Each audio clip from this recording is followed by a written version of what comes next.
What's up guys, this is your favorite fanfic YouTuber, the Fanfic Majesty, and welcome to another amazing video.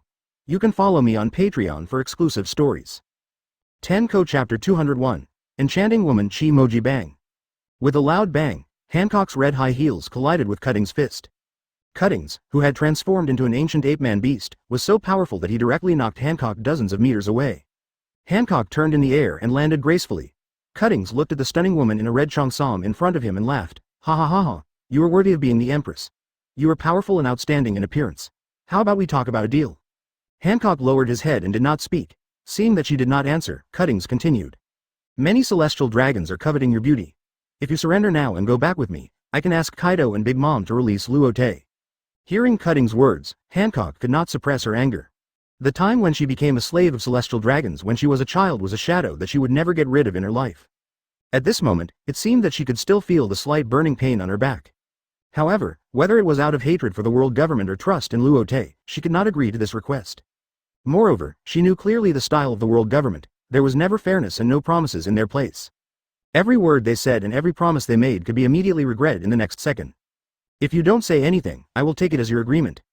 Hancock pointed his right index finger at Cuttings. Hairy monster, what qualifications do you have to make a deal with me? Who are you? Nani? Cuttings was shocked. He knew that Hancock would not surrender. He said this just to disturb Hancock's heart and prevent him from exerting his true strength. In this way, he could defeat her without spending much effort. But he didn't expect that Hancock would despise him so much. He could no longer keep calm. Boa Hancock. You are just a slave of the world nobles, so I am half your master. Hearing this, Hancock leaned back, his head almost touching his buttocks. Who do you think you are? Even if I kill you here and now, the world government can't do anything to me. Because I am beautiful enough. Seeing Hancock's coquettish look, Cuttings trembled all over. He sighed in his heart. Fortunately, I softened quickly. If it were an ordinary person, he might have turned into stone. However, facing Hancock's contemptuous attitude, he broke his defense again. UTMD. He condensed armament hockey on his right fist. A shave appeared in front of Hancock instantly. Feeling Cuttings's slightly messy hockey, Hancock's mouth curled up. Although she is a love-brained person, as the king of Amazon Lily, her mind is so smart. Originally, Cuttings wanted to disturb her mind, knowing that people in the world government are arrogant and extremely proud. She took the opportunity to turn the tables and directly broke Cuttings' defense. Hancock directly wrapped armament hockey and Conqueror's hockey around his right leg. Pink lightning burst out in all directions. He raised his foot and met Cuttings' fist. With a bang, Cuttings was kicked backwards by this powerful kick. He flew hundreds of meters above the sea of clouds before he managed to stabilize his body. Cuttings stared at Hancock. Wrap Conqueror's. You're not the only one who can do it. He then drew out his saber and wrapped Conqueror's hockey around it. The giant white rhino changed into a human beast form and hooked his finger at the orange-haired beauty in front of him. Ha ha ha ha, great, come again. Wayne hasn't had such a hearty fight for a long time. In Marijoy, agents are prohibited from fighting each other. Even if they occasionally go to the lower world, they're dealing with some ant-like existences. He had never faced such a powerful opponent, not to mention a woman with a very sweet appearance. He did not regard Nami as a lowly human from the lower world, but as a real opponent. Nami put her hands behind her back, and her arms were shaking. Although Wayne, who had transformed into a giant rhino, was not very fast. But the skin was hard enough. Even without armament hockey, it hurt Nami's fist. Nami couldn't help complaining in her heart. This rhino skin is really hard. Fortunately, the speed is not fast. Barbarian rhino charge. At this moment, her pupils shrank suddenly. Wayne, who turned into a human beast, appeared in front of her with a rhino horn. Nani. So fast. In a panic, she had no time to transform into an element in advance, so she could only punch him. Bang. A huge force was transmitted from the rhino horn to Nami's arm, directly smashing the bones of Nami's arm. At the same time, the whole person flew backwards. Hoo-hoo, stinky woman. Why are you wearing a mask? Are you ugly? Or do you world government people dare not show your true face to others? Looking at the world government agent in white in front of him, Linger said this. Chi-Moji was not angry when he heard this, but slowly took off his mask, revealing a breathtakingly beautiful face. How is it? The elder sister seems to be no worse than the younger sister. Chi-Moji's voice was full of hormones, and every word was extremely charming. Linger got goosebumps all over her body when she heard it. She couldn't help but sighed. You are so coquettish. Linger remembered that there was a spring light shop above the Golden City, which seemed to be a place for special transactions. This woman wouldn't be doing that kind of transaction, right? Huh, Linger couldn't help but shudder. Chi-Moji didn't get angry when he heard this, but twisted his waist and walked towards Linger. Oh, then I wonder if my sister can give Luo Te to my sister? I can give him what you can give him. I can also do the postures you can do. I can also do what you can't do. How could Linger do such a thing? He shouted. Get out. Oh, sister, don't be angry, this is also good for Luo Te. He can enjoy unprecedented happiness here with me. While speaking, Shimoji had come 10 meters in front of Linger. Linger stretched out his hand, and a fiercely burning flame spear appeared in his hand. A shot stabbed at Shimoji's forehead. Shimoji's figure swayed slightly and appeared behind Linger. Sister Linger, you smell so good, FK. Linger quickly shaved, and moved to the side for dozens of meters, looking at this enchanting woman with a face full of fear. She was very disgusting now. Could this woman be both men and women? She stroked her violently heaving chest and felt that she was about to vomit the noodles she had just eaten at Dressrosa. For a moment, she was a little frightened. When Shimoji saw Linger's appearance, the corners of his mouth slightly raised and disappeared on the spot. Escaped? This handsome guy, are you also from the Luo Te pirates? Why haven't you seen it before? Yishao was slightly stunned when he saw the enchanting woman in white clothes suddenly appearing in front of him. He reached out and directly grasped the handle of the knife. But before he could pull out the blade, a sound wave with huge energy rushed out of Shimoji's mouth. As a blind man, Yishao's hearing is naturally very sharp. The huge sound wave facing him made his brain freeze for a moment. And at this moment, Shimoji appeared beside Vivi, took out a dagger and put it against Vivi's neck.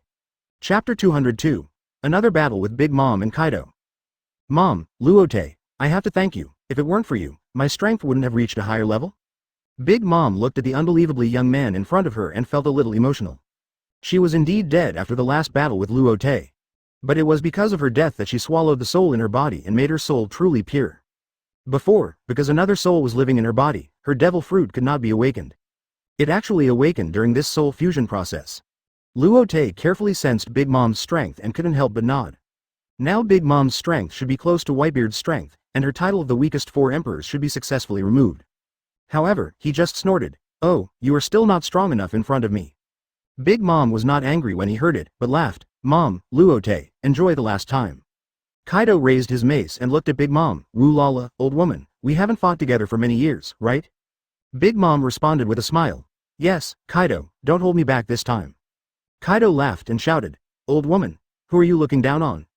Although the two were scolding each other, they were not angry at all, as if they had returned to the harmonious relationship on Rock's Pirate. The only difference was that at that time, Sha Luo Te Linlin was still protecting Kaido like an older sister. And now the two were already partners in the same position. Luo Te naturally saw that the relationship between the two was like this, and it is very likely that it has been restored to its original state.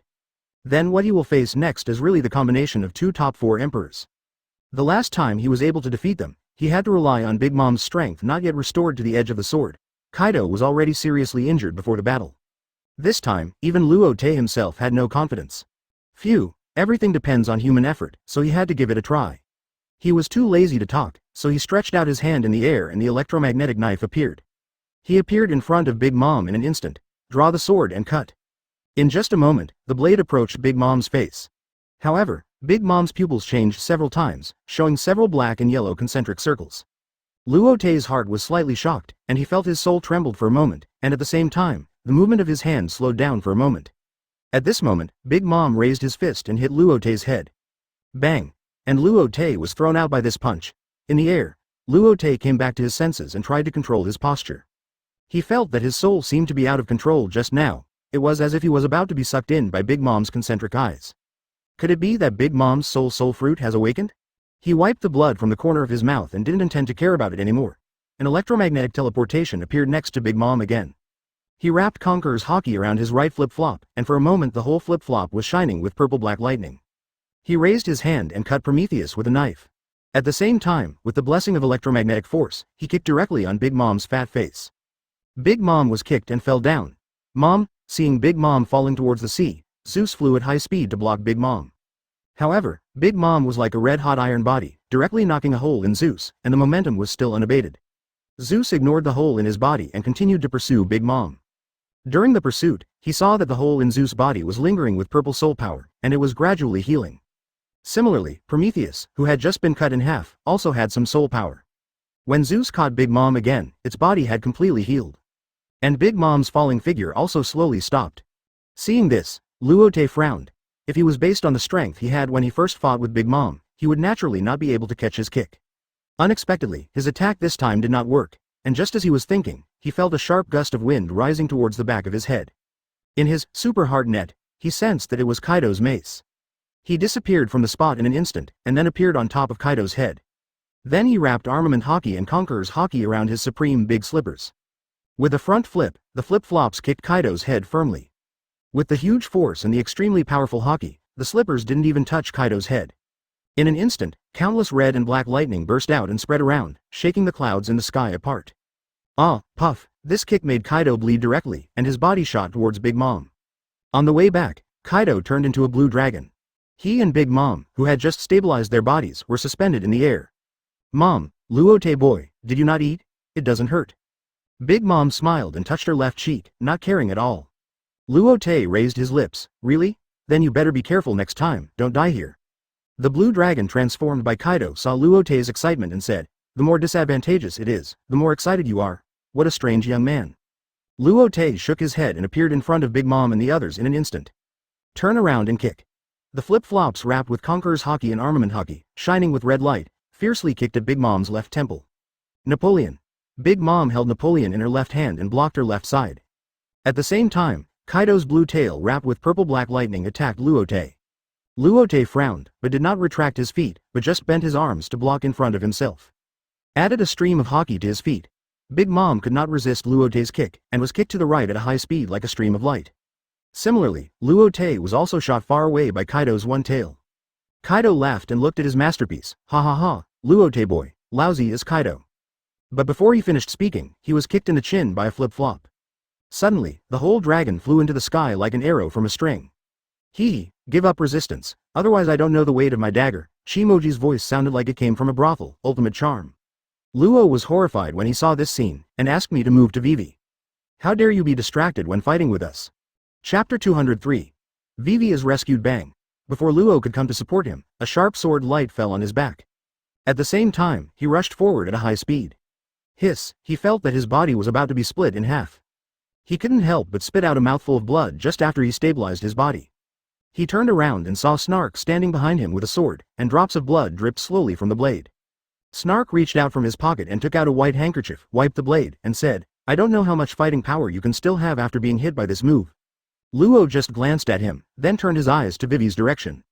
He saw a very beautiful woman in white holding a dagger against Vivi's white neck. At this moment, his heart sank to the bottom of the valley, and he hated that his strength was not strong enough. When he was a child, he was a burden to Krazen, and now he was so weak that he couldn't even protect his companions. Similarly, Robin stood beside him with a worried look on his face. At this time, there was a hideous wound on her fair arm, and it was bleeding. It was because Vivi was captured and distracted that she was cut by Jin. She didn't care about her own injuries, waved her hand, and was about to activate the flower fruit ability. I advise you not to act rashly, Sister Robin. Shimoji's dagger was pushed again. The sharp dagger easily cut Vivi's snow-white neck, and a stream of blood immediately flowed down the tip of the knife. As an agent of the world government, Shimoji naturally did enough homework before coming, knowing that Robin was a flower fruit ability user, who could grow her own limbs anywhere. He could even grow his entire body to exchange with his original body. If she guessed correctly, Robin just planned to use his ability to grow limbs on himself and control himself. She naturally would not let the results of her sneak attack go to waste. Damn, bitch. I'm so disgusted. If you dare to do anything to Sister Vivi, I will sell you to the Spring Light Shop. At this time, a ball of fire appeared on the field, which was naturally Linger. Just now, she was disgusted by the bitch, Shimoji, and she almost vomited the overnight meal. Shimoji was not angry when he heard this, and a charming smile appeared on his face. As long as you hand over Luo Te, I will let his woman go. At this time, Yishao opened his eyes. Miss Vivi, I'm sorry, because of my negligence just now, you are in trouble. Before Vivi answered, he set his eyes on Shimoji. This beautiful lady, I'm going to take action. After saying that, he stretched out his hand to push away a section of the blade. Shimoji frowned. She didn't know what the swordsman in front of her was going to do. A bad premonition rose from the bottom of her heart. Everyone on the field was figured out by their world government. However, they didn't expect that there was a purple-clothed man in the Luo Te pirates. The purple-clothed man in front of her was extremely powerful, and could be said to be the strongest opponent besides Luo Te on the field. What made her even more undecided was that she didn't know whether this purple-clothed man had a strange devil fruit. Don't move. Before Shimoji finished speaking, he felt his body flying uncontrollably behind him. What? In the air, her eyes widened in disbelief. She knew that this was the method of the purple-clothed man, but he couldn't figure out what this ability was for a while. Linger instantly appeared in front of Vivi, groping with a concerned look on his face. Sister Vivi, are you okay? Vivi shook her head. Sister Linger, I'm fine. Linger looked at her with a self-blaming face. Sister Vivi, wait until I get rid of that bitch and come to apologize. As soon as the voice fell, Linger turned into a flame and flew towards Zimoji. Paraspero was extremely angry at this time. He was taken special care of in the battle with Luo just now, and his entire right arm was cut off by Luo. Although he could use the power of the fruit to create a candy arm, it was still much worse than his original arm. He now wanted to cut this man with Madara's leopard into pieces. And the others were more or less injured. While he was angry, he was also secretly surprised at how powerful Luo was. So many of his people couldn't take him down for a while, and the whole battle was deadlocked. The capture of the blue-haired beautiful girl had already opened a breakthrough. What they never expected was that the purple-clothed swordsman rescued the blue-haired beautiful girl at the most critical moment. Luo was relieved when he saw this scene. After knowing that Vivi was safe, he slowly stood up and looked at Cracker and others in front of him. Many ants can kill an elephant, and besides, Cracker and others are not much weaker than him. So from the current point of view, it will be a protracted battle. Robin's situation is even worse. Although she is a little stronger than Luo, her opponent will be much stronger. Especially that Jin. Not only does he have extremely high defense, but he is also extremely fast and has superb swordsmanship. What makes her even more incredible is that this person is actually immortal. She knows that there is no complete immortality in this world, but for a while she couldn't find a flaw. So most of her injuries were caused by Jin. Vivi saw that Luo and Robin were already injured, and she couldn't calm down anymore. Mr. Yishao, I know you are very strong, go and help them. She knew that the battlefield between Luo and Robin had been deadlocked. If Mr. Yishao went up to help, the balance of victory would instantly tilt towards them. Similarly, the entire battlefield might also change because of this. Yishao shook her head upon hearing this. Miss Wei Wei, I am very sorry that I put you in danger just now. I will never let you be in danger again, Vivi said worriedly, but Mr. Luo and Sister Luo Bing are both injured. I don't know how the other companions are doing now. She didn't have observation haki, so she couldn't observe the battlefield of other companions. She knew that since the enemy was able to intercept them, Luo Te and his group without fear, they must have something to rely on. So no matter how confident she was, she couldn't help but worry about her companions.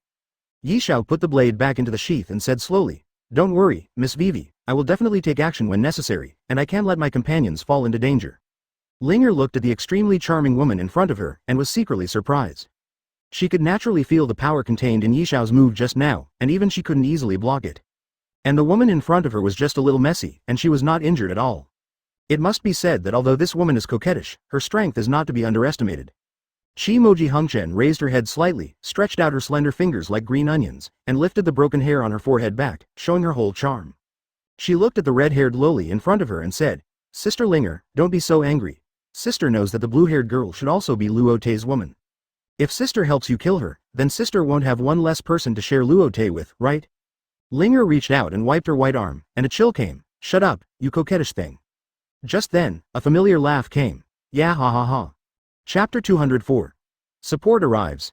HP Slim Desktop S01PF 3003 HK Dian Now Dao Zhuang D13 Dai Intel Core i5 Chu Li Chi Windows 11 Jia Yang Ban 8GB DD.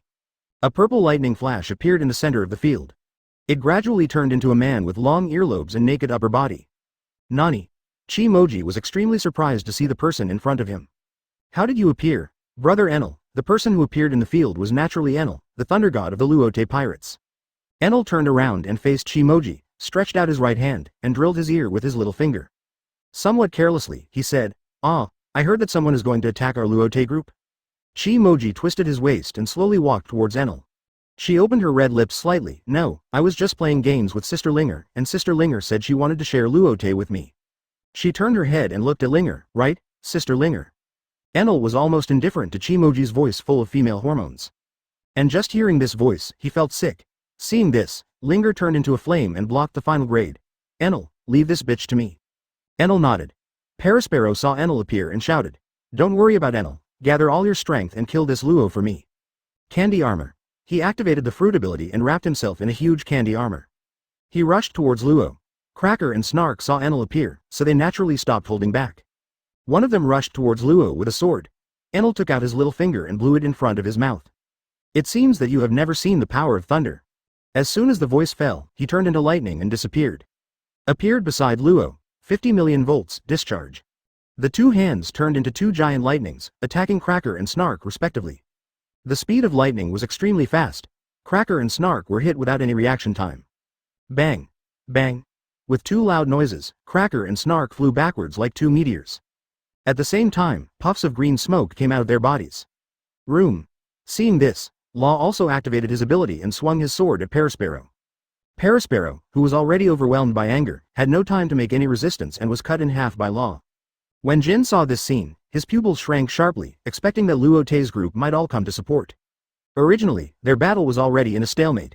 If all the members of the Luo Te pirates appeared at this moment, then victory would be farther and farther away from them. He knew that Thunder God Enel was the Logia Thunder Fruit ability user, and his speed should be the fastest in the Luo Te pirates. So even if the rest of the Luo Te pirates came to support, it should not be so fast. He thought about it in his heart. At present, if he wanted to win, he could only reduce the number of enemies. If he could get rid of this Demon Son Robin before the rest of the Luo Te pirates arrived, at least it would be much easier to deal with the Luo Te pirates. Amulet Fire Dragon King. He waved his hand and wrapped the fire on his body around the samurai sword in his hand. It immediately turned into a huge fire dragon and shot towards Robin. The fire dragon, with the ultimate high temperature, lit up a golden light in the air. The island clouds were melted wherever it passed, and even the air could not withstand its high temperature and twisted. Robin's heart was alarmed at this time. She knew that if she was attacked by this move, she would be seriously injured if not killed. She could only give up chasing Runti and jump to the side. But the fire dragon was quite huge. Even before it attacked her, the extremely high temperature had already made her feel like she was being burned all over. And at this moment, a black wing that covered the sky and the sun shone with a faint light and blocked this move. God Pung Kuro. Seeing this wing, Jin naturally knew that this sneak attack had failed. The person who came was Kuro, the number 2 of the Knot Pirates. Before he could react, Kuro's figure appeared in front of him. Pung Wing Sword. The dark wings lingered with black lightning and slashed Jin's neck. In a hurry, he could only lean back. The wings carrying armament hockey brushed against his nose and slashed past. Jin retreated dozens of steps in embarrassment, looking at the man in a suit with his hair back. Sensing the momentum coming from Kuro, his heart was full of horror. Before this, he only thought that Kuro and he were at most equal in strength. When he really faced Kuro, he realized how ridiculous his pride was. Although Kuro in front of him was called the vice chairman of the Luo Te pirates, his status seemed to be the same as his. But at present, his strength was much stronger than his. From this, we can get a glimpse of the leopard and speculate that the strength of the Luo Te pirates should be far beyond the strength of a 4 emperors group as rumored by the people. Seeing Enel and Kuro appear, Robin's hanging heart was finally put down. With the appearance of the two of them, he and Luo's battlefield no longer had to worry. And now the only thing to worry about was the battlefield of Luo Te. After Cuttings forced Hancock to retreat, his brows wrinkled into the shape of a Chuan. 2 extremely powerful people appeared in his perception. And the strength of these 2 people was even greater than his. Without a doubt, it must be the support of Luo Te's group.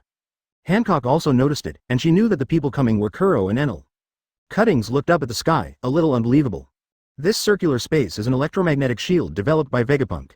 It can not only shield the electromagnetic waves emitted by Den Den Mushi, but also shield the induction between life cards.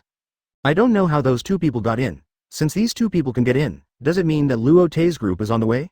Even if the rest of Luo Te doesn't come, with the extremely strong strength of these 2 people, it is entirely possible to influence the situation. And now, even if his strength is stronger than Hancock, it is not so easy to take him down in a short time. Originally, everything was planned, but something unexpected happened at this moment. He cherishes his life very much and doesn't want to fight these battles with unpredictable results. He is different from Wayne, he is confident but not arrogant. He has always despised the enemy strategically and valued the enemy tactically. If every battlefield is so stalemate, then when the rest of the Luo Te pirates arrive, their secret operation will definitely fail. Even his own life is in danger. For a while, he actually wanted to give up the mission and escape from this place. What's wrong? I see your expression is a little strange. Did something happen? Hancock asked knowingly. When Cuttings heard this, veins popped up on his forehead, and he seemed to have lost his composure. It's just 2 fleas. Victory is still in our hands. He said a few shaves and appeared in front of Hancock. At this time, a huge figure fell from the sky and landed on the island cloud in front of the 2. It directly smashed a huge hole in the ground, and seawater gushed out from it. Chapter 205. The 3 emperors confront each other again. HP Pavilion X 361 4 Kun Heiyi Baiji Busheng Dian Now 14 EK 1025 Tu Yin Se D13 Dai Intel Core i5 Chu Li Chi Windows. What is that? Kudins jumped away and frowned at the hole. A careful sense revealed that it was Big Mom who was fighting with Luo Te who fell down. He couldn't help but spit. Sure enough, she is a waste. No pirate can be trusted. When he got the mission to unite 4 emperors Big Mom and Kaido to deal with Luo Te, he guessed that these 2 people were completely unreliable. Now Big Mom fell directly from the sky, which was enough to prove that his previous guess was correct. Immediately afterwards, a dark cloud with lightning and a fiercely burning flame also rushed down. Mom! Mom! Zeus and Prometheus rushed to the place where the giant fell one after another and got into the hole in the island cloud. Zeus and Prometheus got under the thick island cloud and saw Big Mom struggling in the water. Mom! Mom! Hold on, we are coming. Zeus and Prometheus were scared to death when they saw Big Mom like this. After all, they were all created by Big Mom using the soul fruit. If Big Mom falls into the seawater will definitely take away the fruit ability, and then they will also lose their souls and disappear from this world. Zeus and Prometheus quickly came to the sky above Big Mom, and each spit out a purple light from their mouths. The purple light gradually condensed into a rope and wrapped around Big Mom's neck. Mom! That's great! Zeus couldn't help wiping his cold sweat when he saw that Big Mom was successfully tied up. As he and Prometheus exerted their strength, they slowly lifted Big Mom up. Cough cough cough. As Big Mom coughed violently several times, she spit out several mouthfuls of seawater. Luo Te boy, I want your life. Then she commanded Zeus to return to the battlefield. Cracker and other cadres of the Big Mom pirates naturally sensed that the one who just fell was their captain. Impossible. Mom's fruit has awakened, she can't be defeated. Parasparrow half lying on the ground, with a look of disbelief on his face. He knew that his mother's soul fruit had awakened. Originally, to use the fruit power, he had to ask, stay or life, and the opponent had to be afraid before he could take away his life. After the soul fruit awakened, for those who were not strong enough, there was no need to ask, and no matter whether he was afraid or not, he could directly take away his soul. For those who were extremely strong, his soul could be shocked in an instant. Just now, Luo Te was hit by Big Mom. Parasparrow didn't expect that Big Mom, whose strength had risen to a higher level, was still knocked down from the sky. What made him even more frightened was that Big Mom was a demon fruit power. If she fell into the sea, it would be equivalent to being sentenced to death. At this moment, Big Mom regretted inviting Luo Te pirates to the tea party. If Big Mom loses again in this battle, it will undoubtedly be a huge blow to the entire pirate group. Originally, after Big Mom's resurrection and the awakening of the fruit, she will definitely be able to regain the title of 4 emperors, and the impact on the entire Guo is not particularly large. If she loses again this time, plus the previous 2 times, Big Mom has already lost to Luo Te 3 times. In this way, whether in the New World or even the entire pirate world, it will become the background board of Luo Te's pirate ship. Mom! He couldn't help shouting. Cracker and Snark were now covered in smoke and gradually regained their consciousness. Mom! After a series of blows, they no longer have the arrogance of the past. At this time, Prometheus reappeared on the field with Big Mom's slightly embarrassed figure. Mom! Great, Mom! Parasparrow and the other 2 were overjoyed to see this scene. At least on the surface, Big Mom did not seem to be seriously injured. Prometheus, go! Big Mom shouted with anger in her voice. Hi, Mom! Just as Prometheus was about to fly up to the sky with Big Mom in his arms, another huge figure fell from the sky, splashing clouds and flowers. Everyone looked at it, all with horror on their faces. Because the one that fell on the scene was an extremely huge blue dragon. Lord Kaido. Jin recognized it at a glance, that was Kaido. Governor. Quinn also shouted. The blue dragon gradually shrank and turned into Kaido's figure, and then he started coughing violently. Cough cough cough. Every time he coughed, he spit out a mouthful of blood, obviously seriously injured. Jin was stunned. Kaido was the person he respected the most powerful person in the world, and also the man he thought was closest to the throne of Pirate King in the world. And now Lord Kaido is injured, although there was a report that Nod defeated the combined forces of Big Mom and Kaido when Kaido and Big Mom attacked Taoyuan last time. He guessed without thinking that he must have been beaten up. No matter how he thought about it, he could not have been defeated by Luo Te. At this moment, Lord Kaido's injury could only be caused by Luo Te. Wow, you are quite capable, Luo Te kid, Kaido said with a big laugh. You are really an immune to death cockroach, Kaido. As the voice fell, Luo Te's figure also appeared on the scene. Ahem. He also covered his chest and coughed twice. Blood flowed from the corner of his mouth, and his face was a little pale. Obviously, he also suffered internal injuries in the battle with Kaido and Big Mom. Husband. Hancock saw this scene, his face was full of heartache, and he was about to step forward. Boa Hancock, do you think I don't exist? Cuttings appeared in front of Hancock with a shave. Finger pistol Guanong. His finger turned into a long hair shining with bright yellow light and stabbed towards Hancock. The rogue Hancock could only dodge the attack, and at the same time, he stomped his feet on the ground and appeared in front of Cuttings in an instant.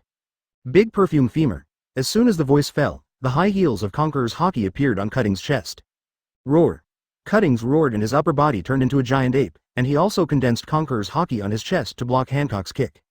For a while, black lightning raged, and the island under the 2 people was forcibly divided into a huge gully. As the momentum soared to the sky was also divided into 2 halves. After holding on for a while, each person retreated dozens of steps. Hancock, Be quiet. Let's watch your captain perform with peace of mind. Cuttings said this when he turned into a human form. Luo Te naturally noticed the huge movement of Hancock and Cuttings. But he was also unable to split his forces now. Linger's attack was also repelled by Chimoji, and the two of them confronted each other, and neither of them made another move. The same situation also occurred in the battlefield between Nami and Wayne. Everyone stopped their actions at this moment and looked at the three strong men in the field. At this time, Luo Te, Big Mom, and Kaido were in three different positions, confronting each other. Chapter 206. Everyone is here, pervert, can't you make the boat faster? Crocodile said to Frankie on the Skybreaker 1, "Oh. This is already the fastest speed, Crocodile Killer." Frankie answered with a signature pose on the bow. Don't worry, Chloe and Enel should have arrived. Zoro wiped his saber, Lu Guang, on the side. At this time, there were only Zoro, Crocodile and Frankie on the boat.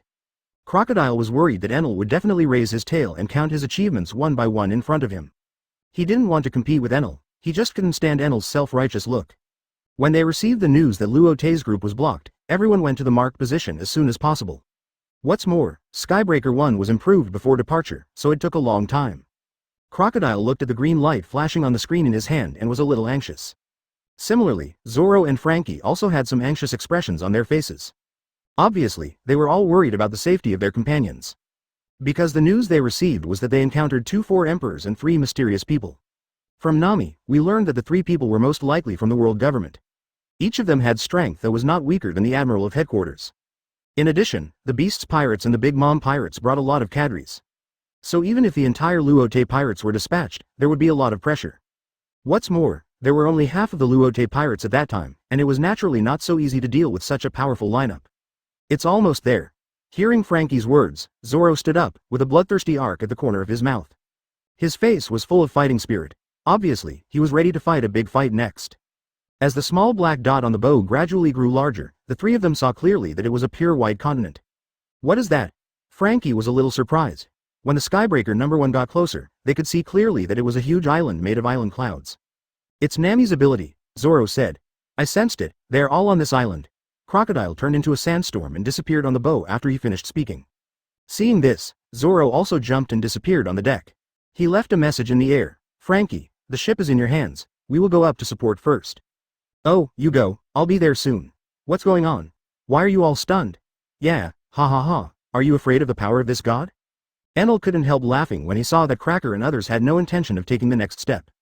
Then he appeared in front of Cracker with a spear made of lightning in his hand. 10 million volts, discharge, lightning gun. As Enel swung his hand, a spear pierced Cracker's chest. Cracker's attention was originally on Luo Te and the other 3, and he didn't expect that Enel had no martial ethics at all. In a hurry, he could only dodge to the side, and the spear pierced his shoulder directly. Ah! A sharp pain spread from the wound to his whole body. Cracker. Snark was furious when he saw this scene. Enel. You actually sneak attack me. Enel turned his head and looked at Snark. Oh. I won't leave you behind. After saying that, he suddenly disappeared from the spot. Snark. Be careful. Before Paraspero finished speaking, Enel's fist appeared on Snark's chest. With a bang, Snark flew backwards. Seeing this scene, Paraspero's heart sank. Enel murmured. Yeah, ha ha ha, this time the stinky sand crocodile is definitely not as good as this god. Paraspero activated the fruit ability and was about to attack Enel, but a knife suddenly appeared and inserted into the island cloud in front of him. Are you allowed to move? Luo's voice seemed to come from hell, with the cold air of the underworld. Damn it. Big Mom naturally saw the situation on Cracker's side and was extremely angry. But she knew that if she didn't defeat Luo Te in front of her, everything would be in vain. Luo Te kid, I will kill you first and then kill that damned Thor kid. At this time, Kaido also said, Luo Te kid, I have to say that your talent is extremely terrifying. You are the only person I have seen in all these years who has such a strong strength at this age. As long as you don't die, you will definitely become a new legend. Then he changed his tone, but you probably won't survive today. In the previous battle, all 3 were injured. In fact, Luo Te's injury was more serious. He and Big Mom are very clear about this, so he is quite confident about the next battle. It seems that the humiliation Luo Te gave him last time can finally be washed away. Mom, Luo Te kid, no matter what you say now, even if you kneel down and beg for mercy, you will die today. Big Mom was furious. Luo Te frowned when he heard this. He naturally knew that if he looked at the current state, he would have a great chance of losing. Ha ha ha. Do you really think you can beat me? Luo Te laughed. What makes you have such an illusion? Woo la la la, Luo Te boy, you still have to say some harsh words when you were about to die. Kaido didn't know why Luo Te would say such words at this time. However, he knew that many people would say some harsh words when they knew that things were impossible, as if this would make them less painful when they died. Then he said, Luo Te boy, Laozi admires you very much, so I allow you to make a small request. How could Hancock not know that Luo Te was seriously injured when he saw this scene? But he had been restrained by the man in white in front of him. Nami and Linger were also willing but unable to do anything. Unlike these three women, Robin did not show much worry. She completely believed in Luo Te and knew that he would not fail easily. Kuro stood beside Robin with a calm face. As one of the partners who had been with Luo Te for the longest time, and as the person whose combat power in the entire pirate group was second only to Luo Te. Naturally, he knew Luo Te best. Ha ha ha, we are not late, are we? At this moment, a ball of yellow sand appeared on the field. Of course it was Crocodile. Hey, Crocodile, you are too late, aren't you? Are you really old? Hearing this voice, the originally quite cold Crocodile directly cursed, Lightning Exhibitionist, no one will think you are dumb if you don't speak.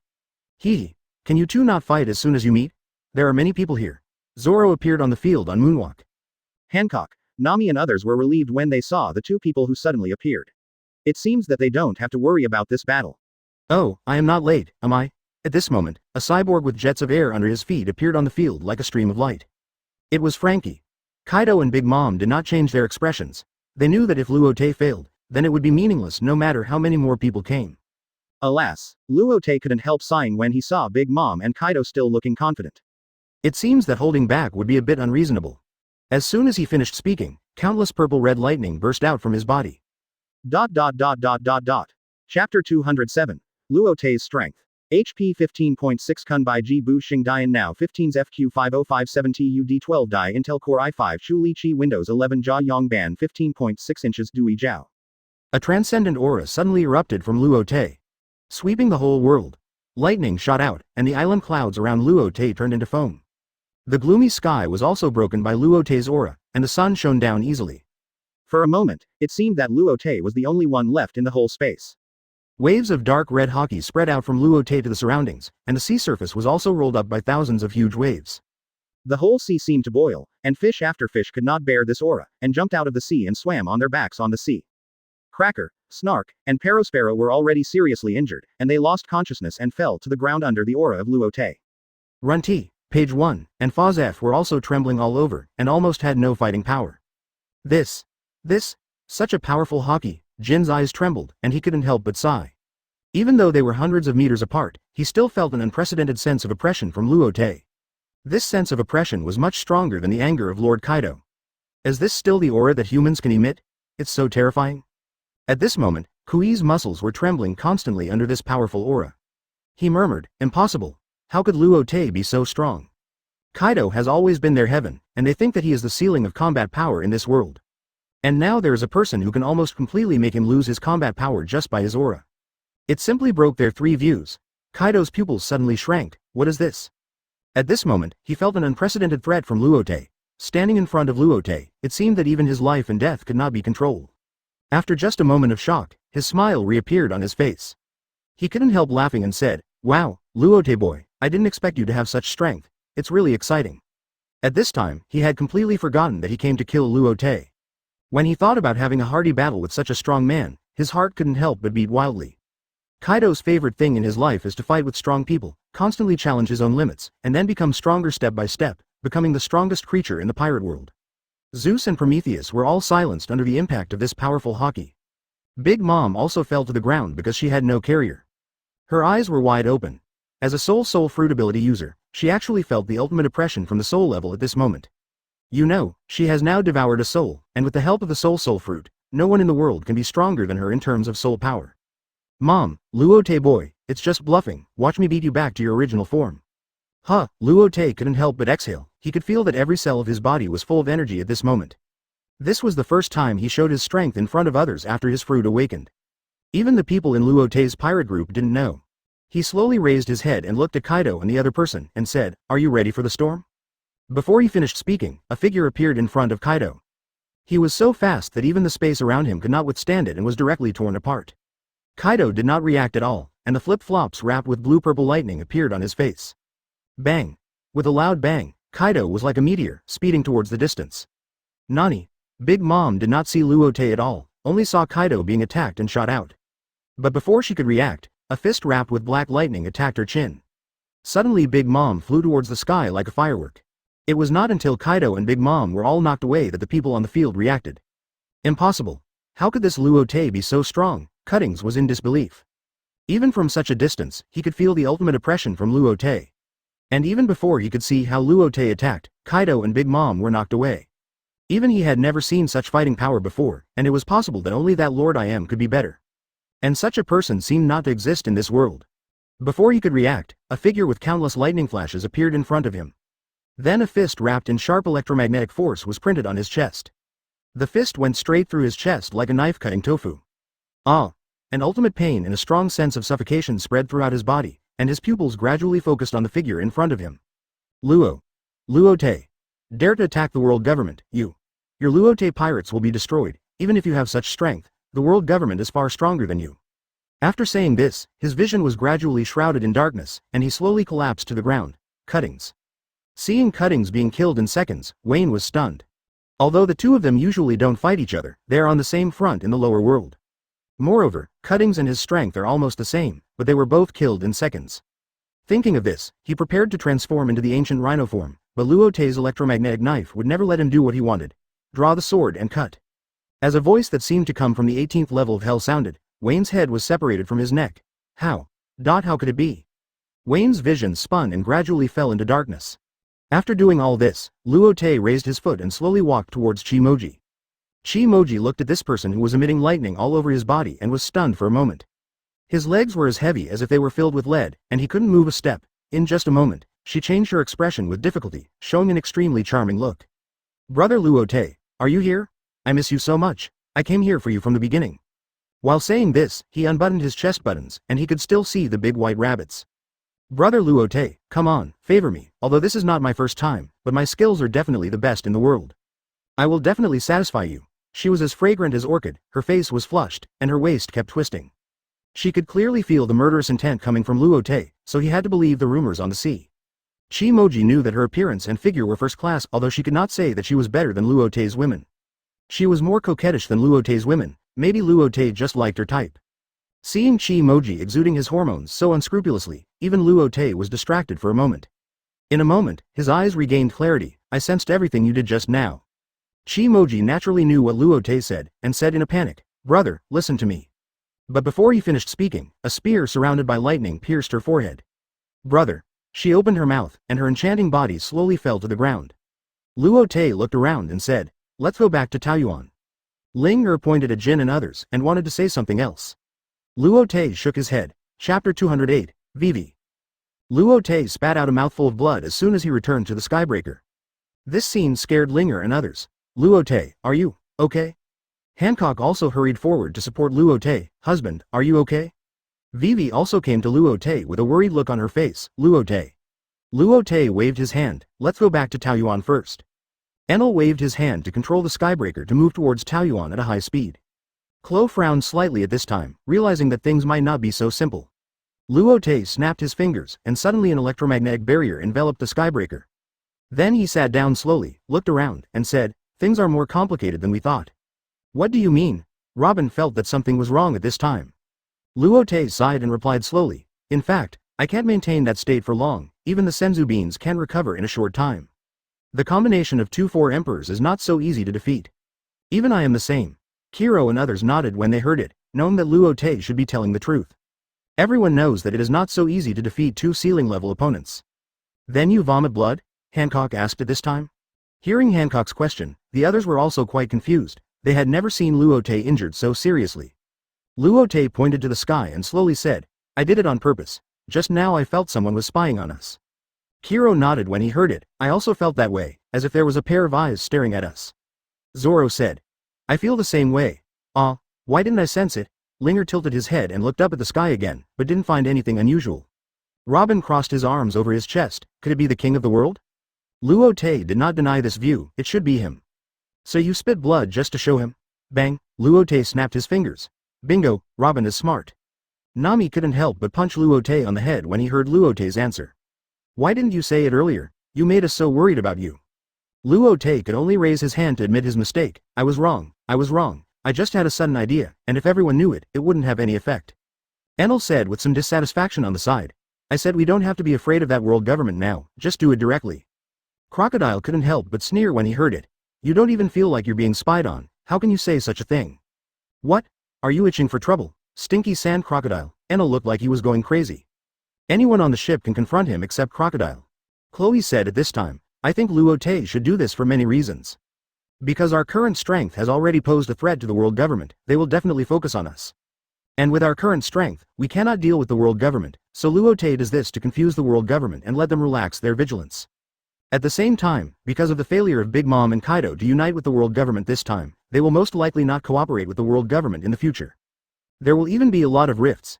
It just so happens that we stopped in time, and Kaido and Big Mom naturally still stand on the side of the pirates. At least they will not lean towards the world government between the world government and Taoyuan. Even if they don't lean towards us, as long as they are still in the new world, they will keep the new world in a balance. It won't let other pirate groups regard us as a threat.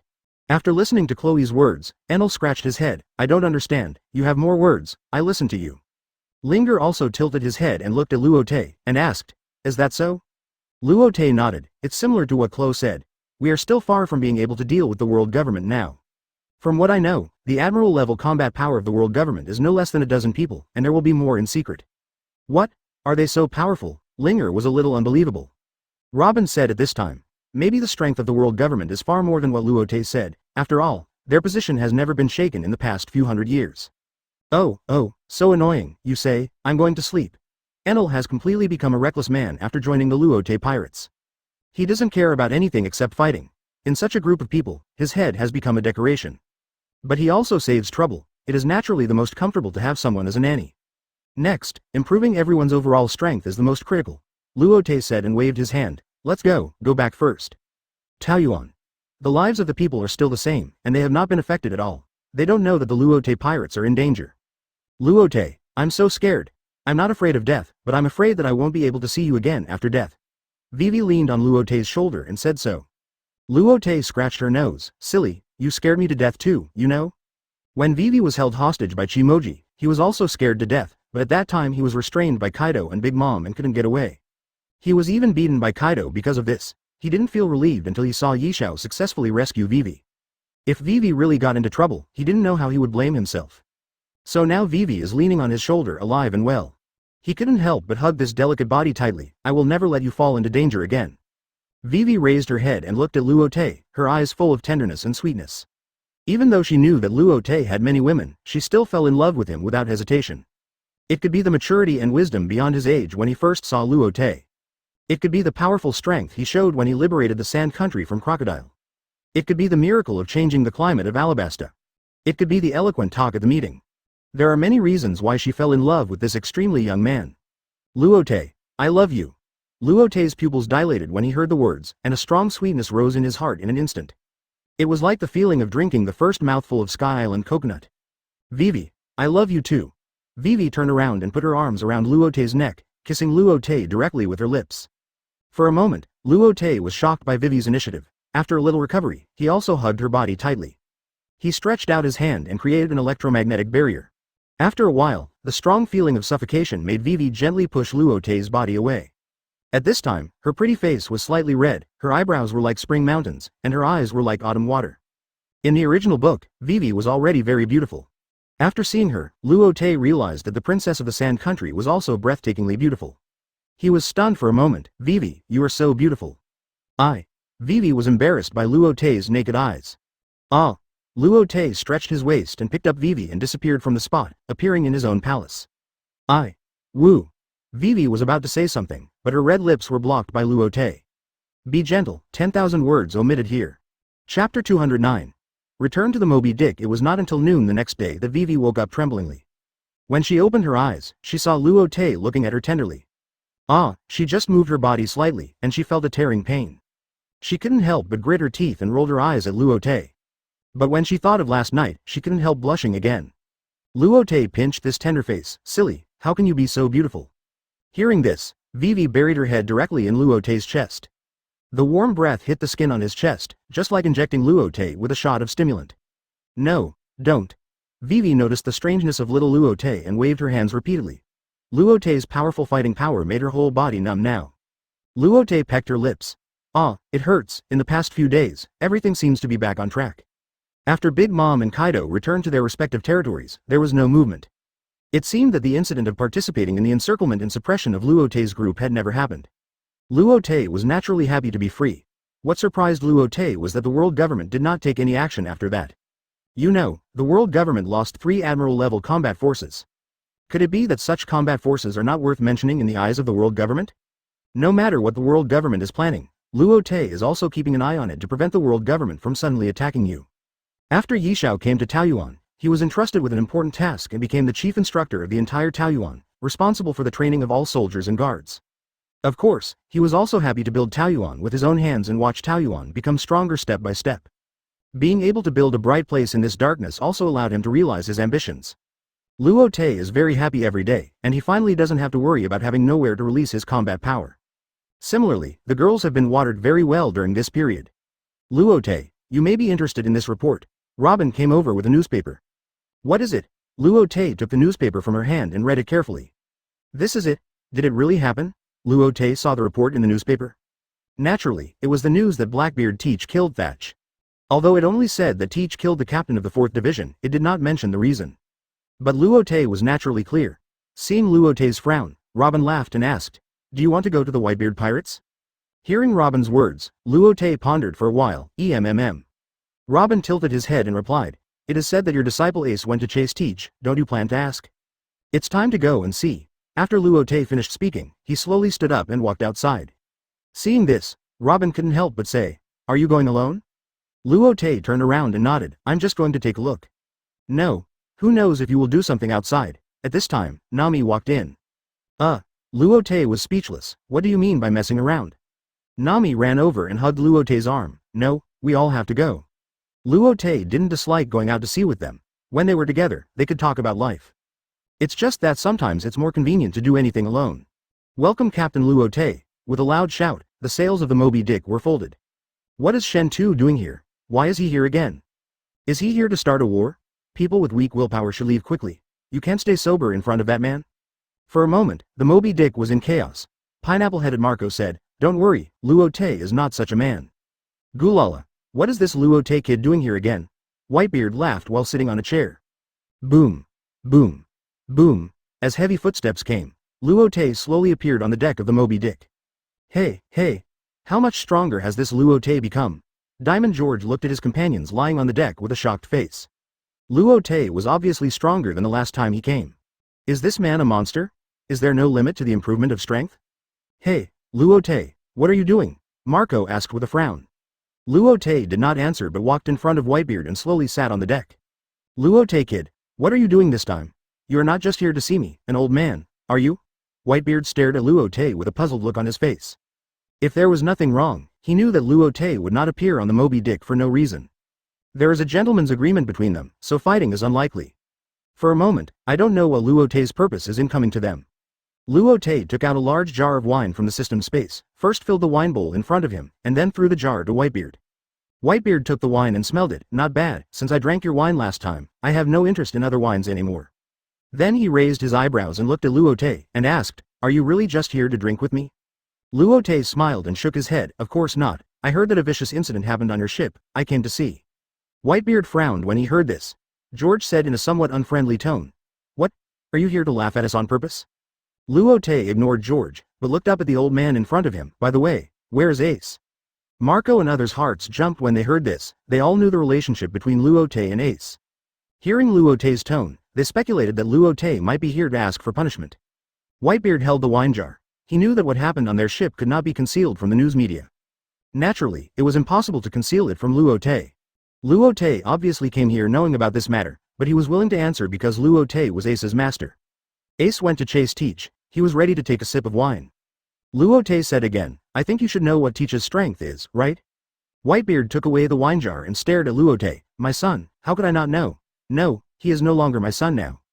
After the voice fell, he brought the wine jar close to his mouth. "Then do you still agree that Ace will go to chase?" Whitebeard took away the wine jar. "You kid, do you still let me drink? Don't you have confidence in your own disciples? Besides, his temper is like a stubborn donkey, don't you know?" Luo Te rarely showed a worried look. "Teach may not be as simple as you think, not to mention that he has eaten the dark fruit." Gulp. Gulp. Good wine. Whitebeard took a big sip of wine and couldn't help shouting that it was comfortable. So what do you want? You don't want an old man like me to chase Ace back, do you? Whitebeard was not too worried about Ace chasing Teach. He knew Teach was very strong. But he believed in Ace more. Ace was the second strongest person on the ship. Looking at Whitebeard's proud expression, Luo Te also knew that Whitebeard was full of confidence in Ace. Ha ha ha, is that so? Gulp gulp. After saying that, Luo Te also took a sip of wine. He looked up at the slowly flowing clouds in the sky. He said to himself, Ace, why don't you lose? Your master still wants to take advantage of your popularity. At this time, Ace, who was far away at sea, Ichu, who is it? Chapter 210. Red-haired visit. Luo Te, what did you say to Whitebeard? He seems to be in a good mood. Nami ran over as soon as he returned to the ship. Hancock also ran to Luo Te's side. Husband, Luo Te smiled and said, I just had a drink with old man Whitebeard. So are we going to find Ace now? Robin asked.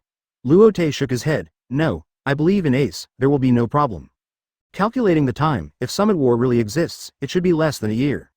According to the overall strength of Taoyuan now, it is still far behind the world government. If it develops for another year, it may be a little difficult, but by that time, even if Taoyuan has the strength to confront the world government head-on, it will still lack an opportunity. Summit War is a good opportunity. Summit War is an event with its own traffic, and announcing or releasing something there will definitely attract more attention. It is more beneficial for future plans, so now he really hopes that Ace will be defeated and sent to Marine by Blackbeard. Although this idea is a bit immoral, he can only wrong Ace. You look a bit sinister, what's wrong? Robin looked at Luo Te's expression with some curiosity. Is that so? Never mind, we still have a year to stand completely against the world government? After that, he waved his hand, let's go back to Taoyuan first. Luo Te, red-hair pirates appeared in the waters of Taoyuan. A huge pterosaur turned into the figure of Wapa and appeared in front of Luo Te. Shanks? He is here after all. Luo Te's expression did not change at all. He knew that red-haired Shanks would definitely meet him. In fact, as for why Shanks came to see him, he must have felt that he was an unstable factor in this world. Do you want to bring them in? Wapa knew that red-haired Shanks was one of the 4 emperors and one of the few most powerful pirates in the world. Naturally, he could not be treated as an ordinary pirate. Luo Te shook his head, I'll go. After that, he disappeared on the spot. Redfurs. Boss, this paradise looks like it's developing well. Lakilu said with a sigh while holding a stick of bone and meat in one hand and taking a bite. Shanks looked at the prosperous scene in front of him and also sighed. At this moment, a figure suddenly appeared in the air in the direction of their bow.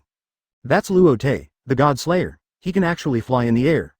Shanks stared at this extremely young man, a little shocked. He didn't expect that Luo Te was really so young. And there was a faint momentum coming from the young figure, even he felt a lot of oppression. Luo Te's figure slowly floated to a position several meters in front of the Redfurs. Shanks, I've heard of your name for a long time. I was thinking that I would go to you for a drink when I have time. I didn't expect you to come first. Then the figure disappeared in the air and suddenly appeared at the bow of the Redfurs. Even though Shanks had foreseen this scene, he couldn't help but be surprised by Luo Te's speed. Luo Te stretched out his hand and grasped it in the air, and suddenly an electromagnetic knife with blue-purple lightning appeared in his hand. Shanks also stretched out his right hand and pulled out the sword on his left waist, Griffin, and slashed at Luo Te. The two swords collided at a distance of 2 fists. Instantly, red and black lightning burst out all over the place. The sky and the earth lost their colors at this moment. It seemed that only Luo Te and Shanks were left between the sea and the sky. At the same time, a very strong shockwave spread out in all directions. The skin of Lakilu and others on the boat was hurt by the blow. As this momentum soared into the sky, it dispersed the seagulls circling in the sky. The sky was cracked by this extremely strong momentum. The sky. You are noble, you are invincible, and I have to crack every time, right? Hey, what is this Luo Te going to do? Isn't he going to go to war with us? Usopp carried a gun, looking worried. Ben Beckman shook his head. No, Luo Te is not such a naive person. He was not worried at all, believing that Luo Te would not do this, and they were 4 Emperor's Red Hair pirates. It was not a wise move for 2 4 Emperor's groups to go to war, not to mention that this was Taoyuan, Luo Te's base camp. Luo Te and Shanks put away their swords at the same time, and both of them restrained their aura. In an instant, the 2 people who were like 2 tigers turned into docile kittens. The originally black and white world regained its color again. Luo Te laughed, ha ha ha, Shanks, I have heard of your name for a long time.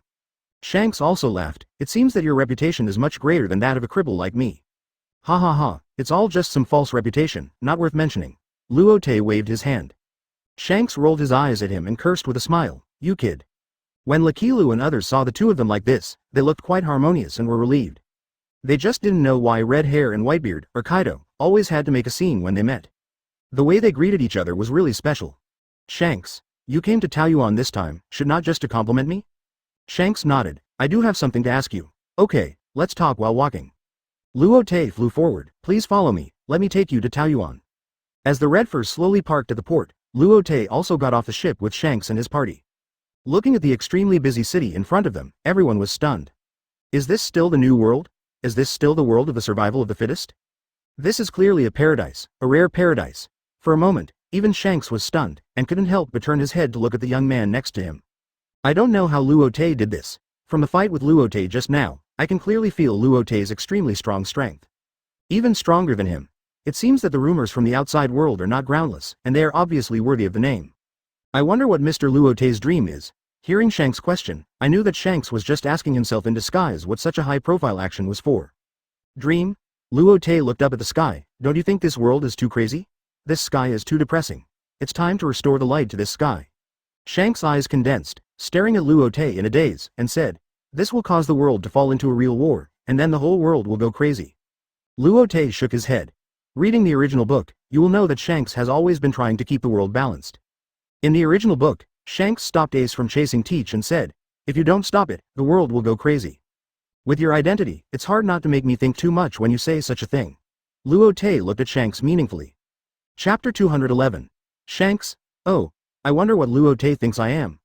Shanks was full of vigilance. From Luo Te's words and expression, he could clearly see that he knew a lot of secrets. Luo Te recalled the scene in the original book where Shanks went to find the 5 elders. You know, that was Marijoy Pangu City, and it was also the power center of the world government. How could ordinary pirates easily get in? Shanks went in, and it seemed that he discussed some kind of deal with the 5 elders. In addition, he was the child picked up by the Roger pirates after the Battle of God Valley. Before the Battle of God Valley, the Celestial Dragons held a competition called Genocide there.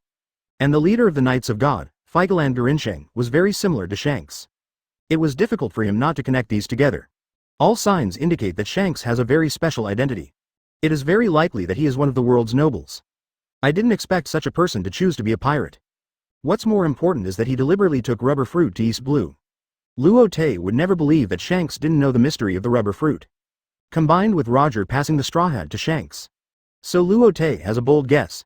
Shanks went to East Blue to find Ace on purpose, with the purpose of handing the rubber fruit to Ace.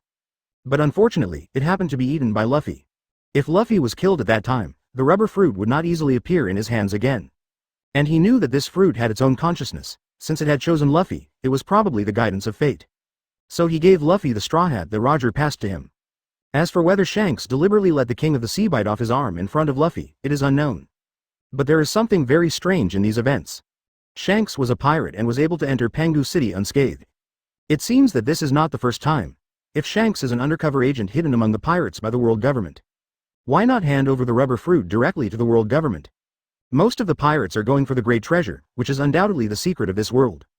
If this secret is made public, it will be extremely disadvantageous to the world government. Shanks became a pirate, which obviously means he is standing on the opposite side of the world government. I didn't expect that he could return to the sea safely from Pangu City. Doflamingo also did the same thing.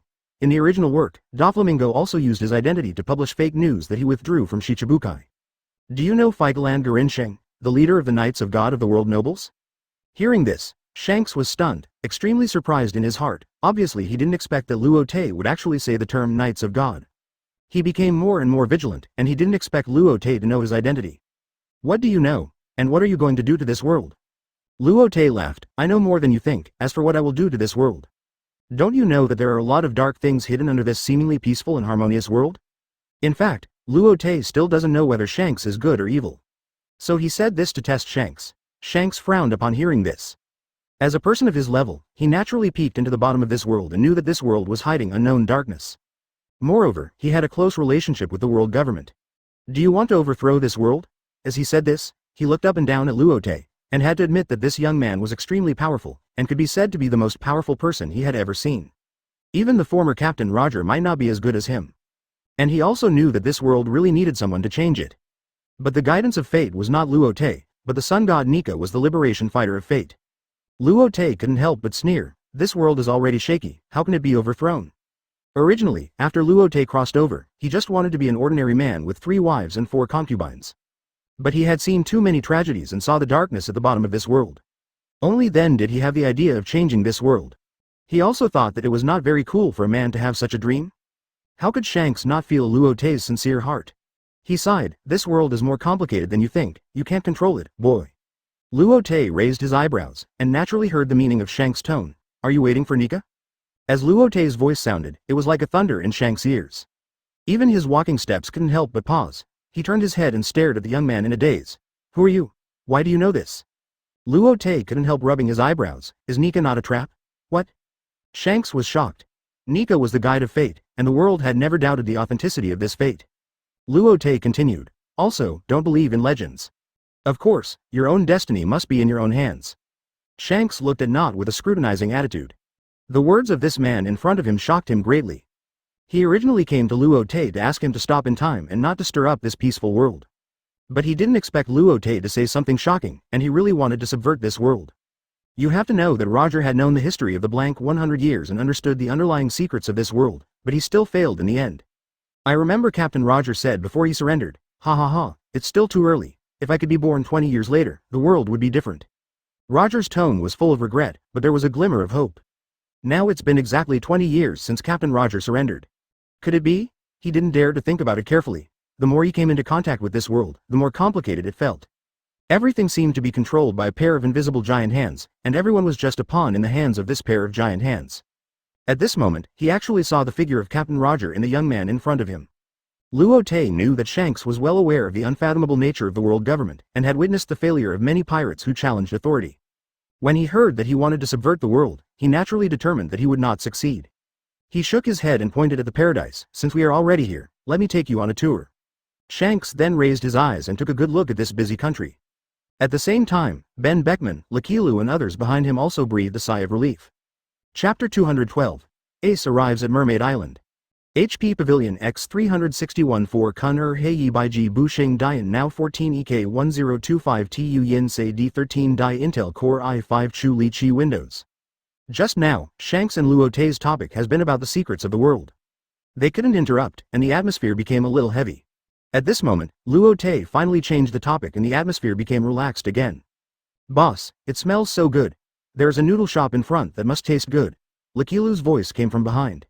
Slurp. After saying that, he couldn't help but wipe the saliva from the corner of his mouth. Shanks also took a deep breath when he heard it. Wow, it smells so good. It turns out that this street is full of delicious food. Ha ha ha ha, slurp. After saying that, he turned his head and looked at Luo Te. Ha ha ha. It seems that I still have to fill my stomach first. Seeing Shanks' appearance of a foodie, Luo Te couldn't help but widen his eyes. This Shanks is really a person of temperament, and his expression changes quickly. The boss lady is really good looking. I wonder if her husband is around. Ben Beckman took out a cigarette from his pocket and lit it and said so. Hearing this, Lime Jones couldn't help but spit. Hey, is our Playboy going to open again? Ben Beckman slowly blew out a smoke ring and said meaningfully, you don't understand, I just want to give them a warm harbor in this cold world. Tisk. Usopp couldn't help but roll his eyes at him. My friends, I have a disease that will kill me if I don't eat delicious food. Hey, I know. Shanks patted Usopp on the shoulder. Then he turned to Luo Te and said, Luo Te, you go and do your thing, let us go around your country first. Luo Te looked at this group of completely unreliable guys and felt a little emotional. It's hard to associate them with the Four Emperors pirate group. If others knew, they would definitely be shocked. Seeing Luo Te still staring at him, Shanks laughed. Haha, don't worry, we are not bad people, we won't do anything to Taoyuan. Luo Te nodded. He naturally believed that Shanks would not mess around. Without thinking any more, he disappeared from the spot. After a while, Shanks turned around and asked, Beckman, what do you think of this Luo Te? Ben Beckman nodded slightly and said, it's hard to judge whether this person is good or evil just by the contact during this period of time. But it's still good at the moment. You see, this paradise is far from as simple as it looks on the surface. Hearing this, everyone couldn't help but look at this prosperous country. It's hard to imagine that this is actually a country managed by pirates. Shanks laughed. Haha, never mind, let's go eat first. As Shanks and his friends walked on the street, there were a lot of discussions from the crowd. That's red-haired Shanks. Four Emperors Shanks. What a big shot. What is he doing in Taoyuan? Looking at their appearance, they should be here for sightseeing. More and more people have come to Taoyuan recently. That just shows that our Taoyuan is becoming more and more famous. It's all thanks to our king. What are you still talking about? The children are going to school. Let's go home and cook. What about Shanks? What about Four Emperors? Let's go. Shanks. Ha ha ha, boss, you've been ignored again. Lakilu laughed at the side. Boss, don't be sad, it's not the first time. Usopp couldn't help but sneer. Peeved, ha ha ha. Shanks also laughed. Friends, let's go drink. Let's go and have a drink. I wonder how the wine in Taoyuan tastes. Tisk tisk tisk. There are so many beauties in Taoyuan, all of them are fair-skinned, beautiful and have long legs. I have to find one to talk about life tonight. Ben Beckman's eyes swept over the women passing by. Lakilu pursed his lips. Women are not as fragrant as food. Women will lie to you and leave you. Food will never disappoint every devout eater. Haha, you don't understand. Ben Beckman looked Lakilu up and down and said so. What? You said I'm not a man. Lakilu was angry for a while when he saw this look. I had a photo before, okay. Usopp complained. I don't know who crushed his woman to death under him. Huh? Lakilu came in front of Usopp. The distance between the two was so close that they almost kissed. Then I don't know who abandoned his wife and children to become a pirate. Bagaya, this is the sea calling me. Usopp stretched out his hand and pushed Lakilu's fat face away. Several people walked onto the street with laughter. The Fishman Island. Report to Prince Sharkstar. A pirate has come to Fisherman's Bay. In Ryugu Castle, Sharkstar listened to the voice coming from the Dendenmushi and responded. Didn't I tell you that pirates have appeared? As long as they don't cause trouble, don't worry about them. He was also very puzzled that there was a huge Luo Te pirate's flag hanging on to the Fishman Island. This time, there were pirates who needed to be reported. The Dendenmushi voice continued to come. No, Prince Sharkstar, this pirate's identity is a bit special. Who is it? Captain of the second team of the Whitebeard pirates, Golden Emperor Ace. What? Hearing this name, Sharkstar was obviously stunned for a moment, and then replied. I know, I'll come right over. This Ace is the captain of the Four Emperors Whitebeard, with unparalleled strength, not comparable to ordinary pirates. Then he hung up the phone, turned around and said to Wangxing and Flipping Star beside him, let's go. Let's go meet this Golden Emperor Ace. At this time, Wangxing spoke, what is this Golden Emperor doing here? I hope he is not here to cause trouble, send rice. Sharkstar shook his head and said, I don't know, if it is because we gave up the Whitebeard pirates' territory last time and joined the Luo Te pirates to ask for punishment. Speaking of this, Sharkstar was speechless for a moment. He knew that the Fishman Island is now the territory of the Luo Te pirates, but the Whitebeard pirates are also four emperors. I don't think they will be afraid because the Fishman Island is protected by Luo Te. Flipping Star, don't worry, didn't the Whitebeard pirates agree last time? They shouldn't turn against Luo Te because of this matter. Flipping Star sat on the coral bubble while spinning in circles. I hope so. Sharkstar frowned. In this world where the strong prey on the weak, it is not easy to find a backer. The speed of several people was quite fast, and they arrived at Fisherman's Bay in a short time. Looking at the figure walking slowly on the road, Sharkstar's heart couldn't help but tremble. That was Jindy Ace, a young man whose reputation was second only to Luo Te. It was said that he was Logia demon fruit power, and his strength was second only to Whitebeard in the Whitebeard pirates. Sharkstar slowly greeted him. Hello, I am Sharkstar from the Fishman Island. You are Mr. Ace, right? Ace looked at the huge mermaid in front of him and couldn't help but sighed inwardly. What a big mermaid, there are actually male mermaids. Oh, by the way, I'm Ace. Sharkstar couldn't help but ask, I wonder why Mr. Ace came to the Fishman Island. Ace laughed, ha ha ha, don't worry, I'm just passing by. Oh. Hearing Ace's answer, Sharkstar and the other two couldn't help but breathe a sigh of relief. Ace scratched his head, oh, by the way, what am I doing in the Fishman Island? Then he shook his head again, I forgot, never mind, let's eat first. Chapter 213, Shanks's Change. The Fishman Island Palace Restaurant. In order to entertain Ace, Sharkstar and his friends ordered the restaurant to prepare delicious food for him after receiving the news that Ace came to the Fishman Island. So they took Ace directly to the restaurant in Dragon Palace City. At this moment, the three of them were enjoying the food with Ace. By the way, have you seen this person? Ace puffed his cheeks and took out a photo from his arms to show it to Sharkstar and his friends. It was naturally Teach. This is, I seem to have some impression of him, so I'll give him a try. Huang Xing looked carefully and answered. Ace's eyes lit up when he heard this, and he couldn't help asking three questions in a row. Oh, when? Where? Where did he go? Royal Star turned around and said to Flip Star, is there such a person? He came to the Fishman Island just half a month ago. How many miles? Flip Star pondered for a while and said, it seems that there is such a person. Ace grabbed Flip Star's arm. What did he do here? Where did he go? Royal Star frowned, thought carefully, and replied, he didn't stay in Fisherman Island for long. It seems that he just passed by and left in a hurry. I don't know where he went specifically, but the direction of his ship seems to be the first half of the Grand Line. Ah, hearing Royal Star's answer, Ace sat up straight. But soon fell on the dining table. Nani, Sharkstar and others saw Ace suddenly lose consciousness and fall on the table, and they panicked for a while.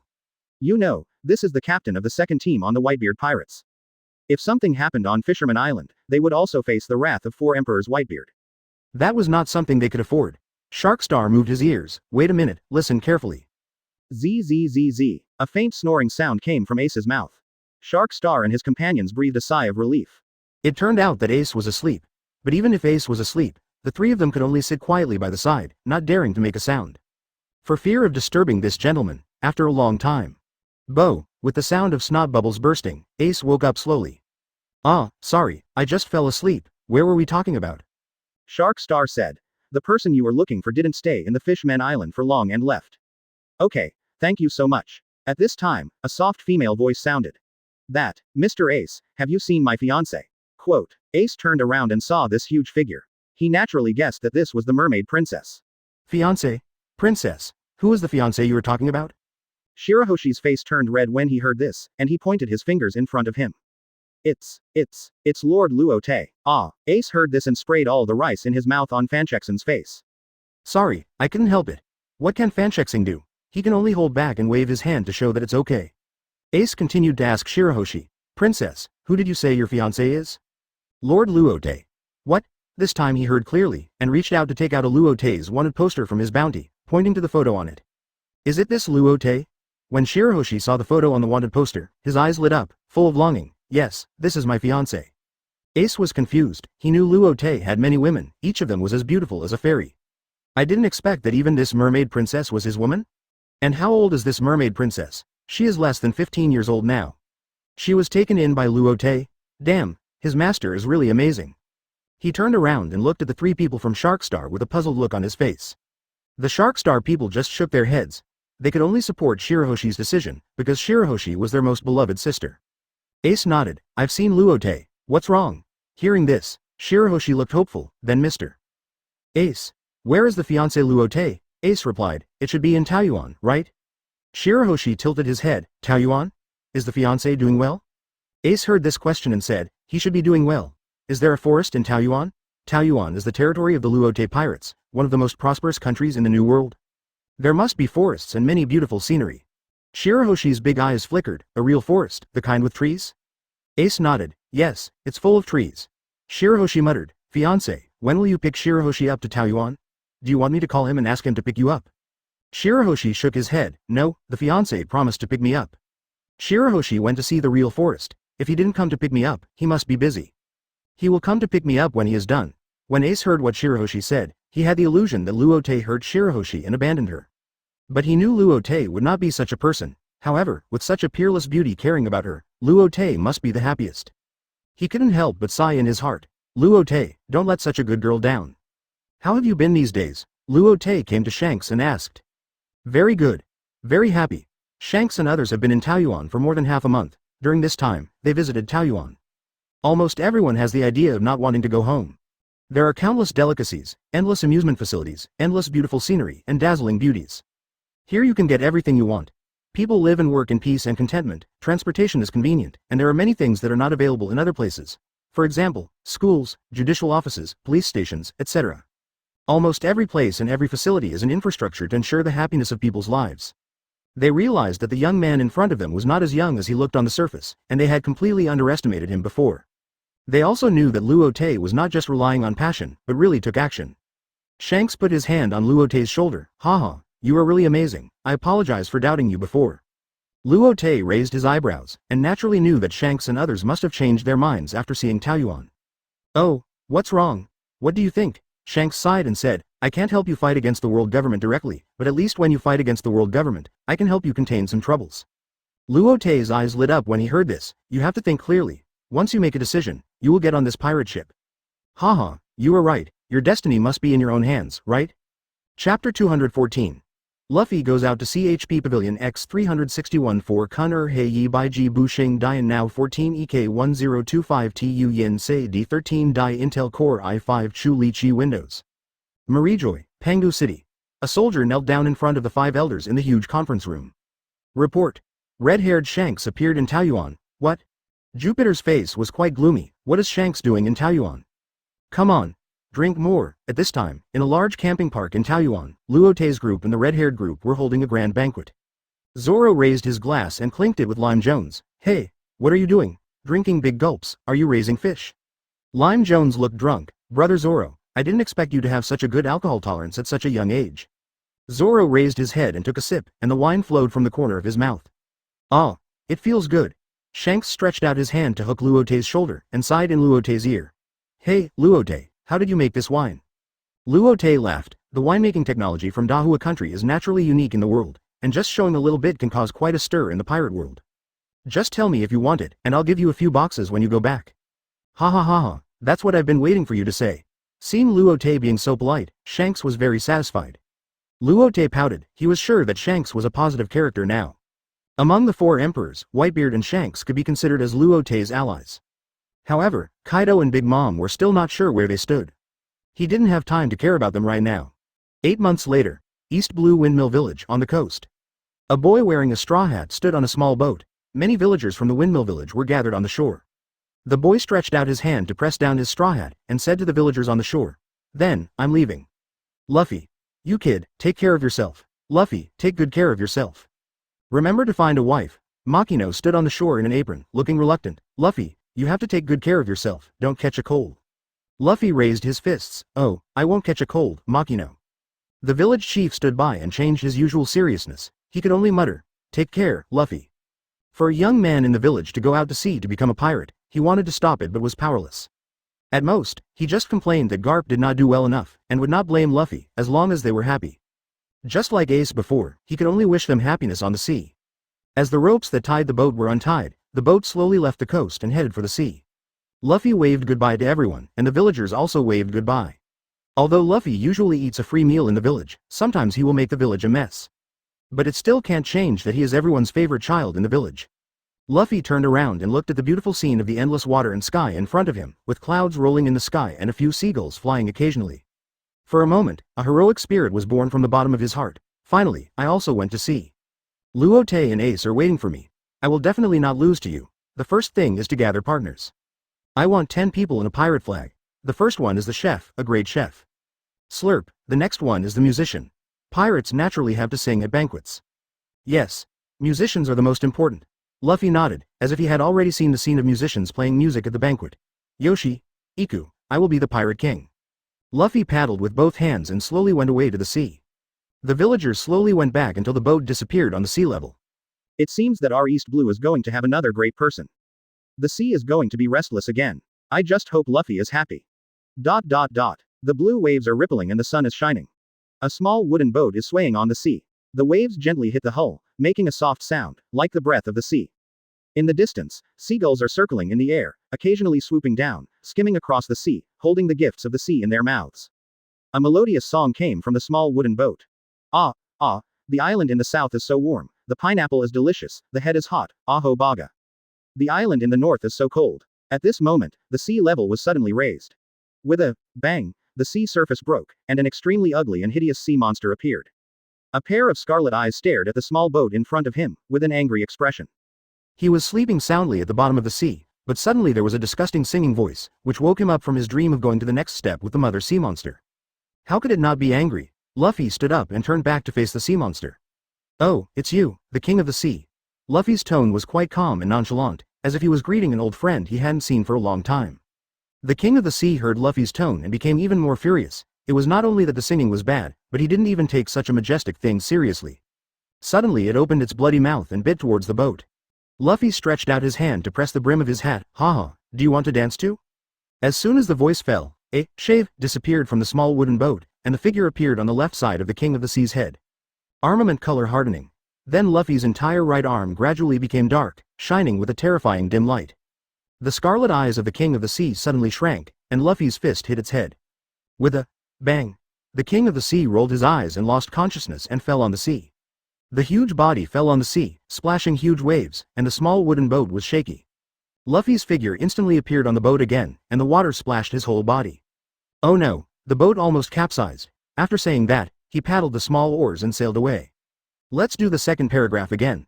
The island in the north is really cold, the carp is delicious, and my head is shaking. Huh? Why is the sky darkening? Is it going to be dark? Luffy raised his hand and looked at the sky, a little confused. Wasn't it still bright just now? It's over, don't I still have 4 meals to eat? Crack.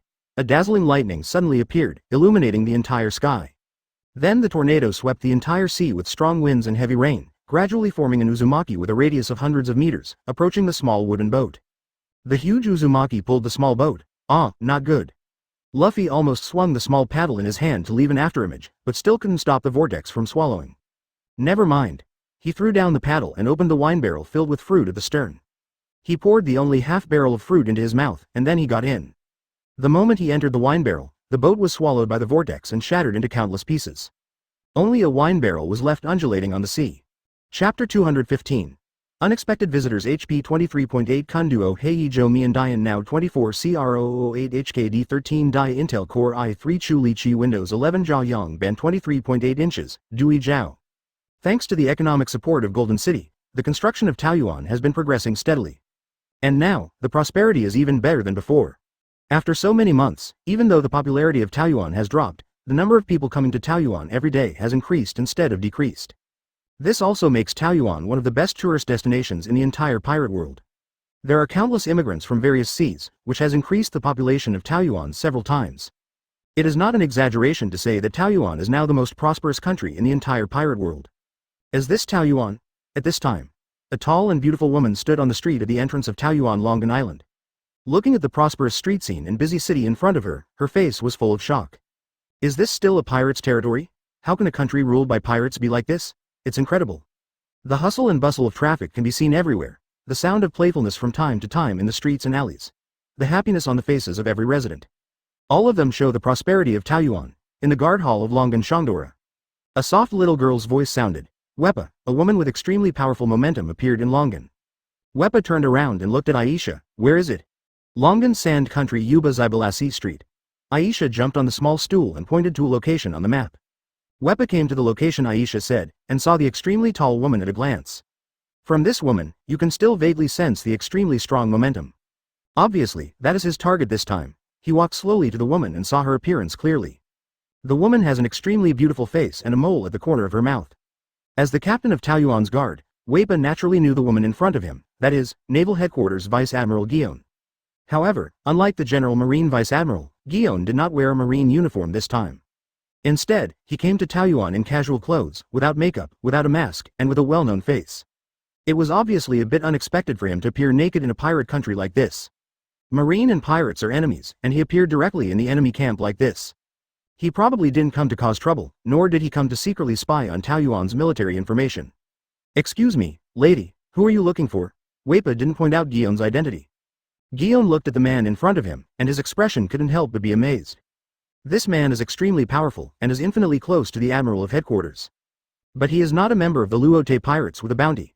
Judging from his uniform, he should be a guard of Taoyuan. The Luo Te pirates are already strong enough, and Taoyuan still hides such a powerful person.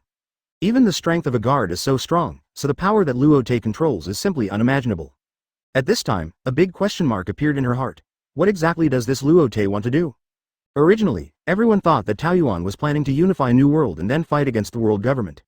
But after the world government joined forces with Kaido and Big Mom to encircle Luo Te and Taoyuan's reputation reached an unprecedented level.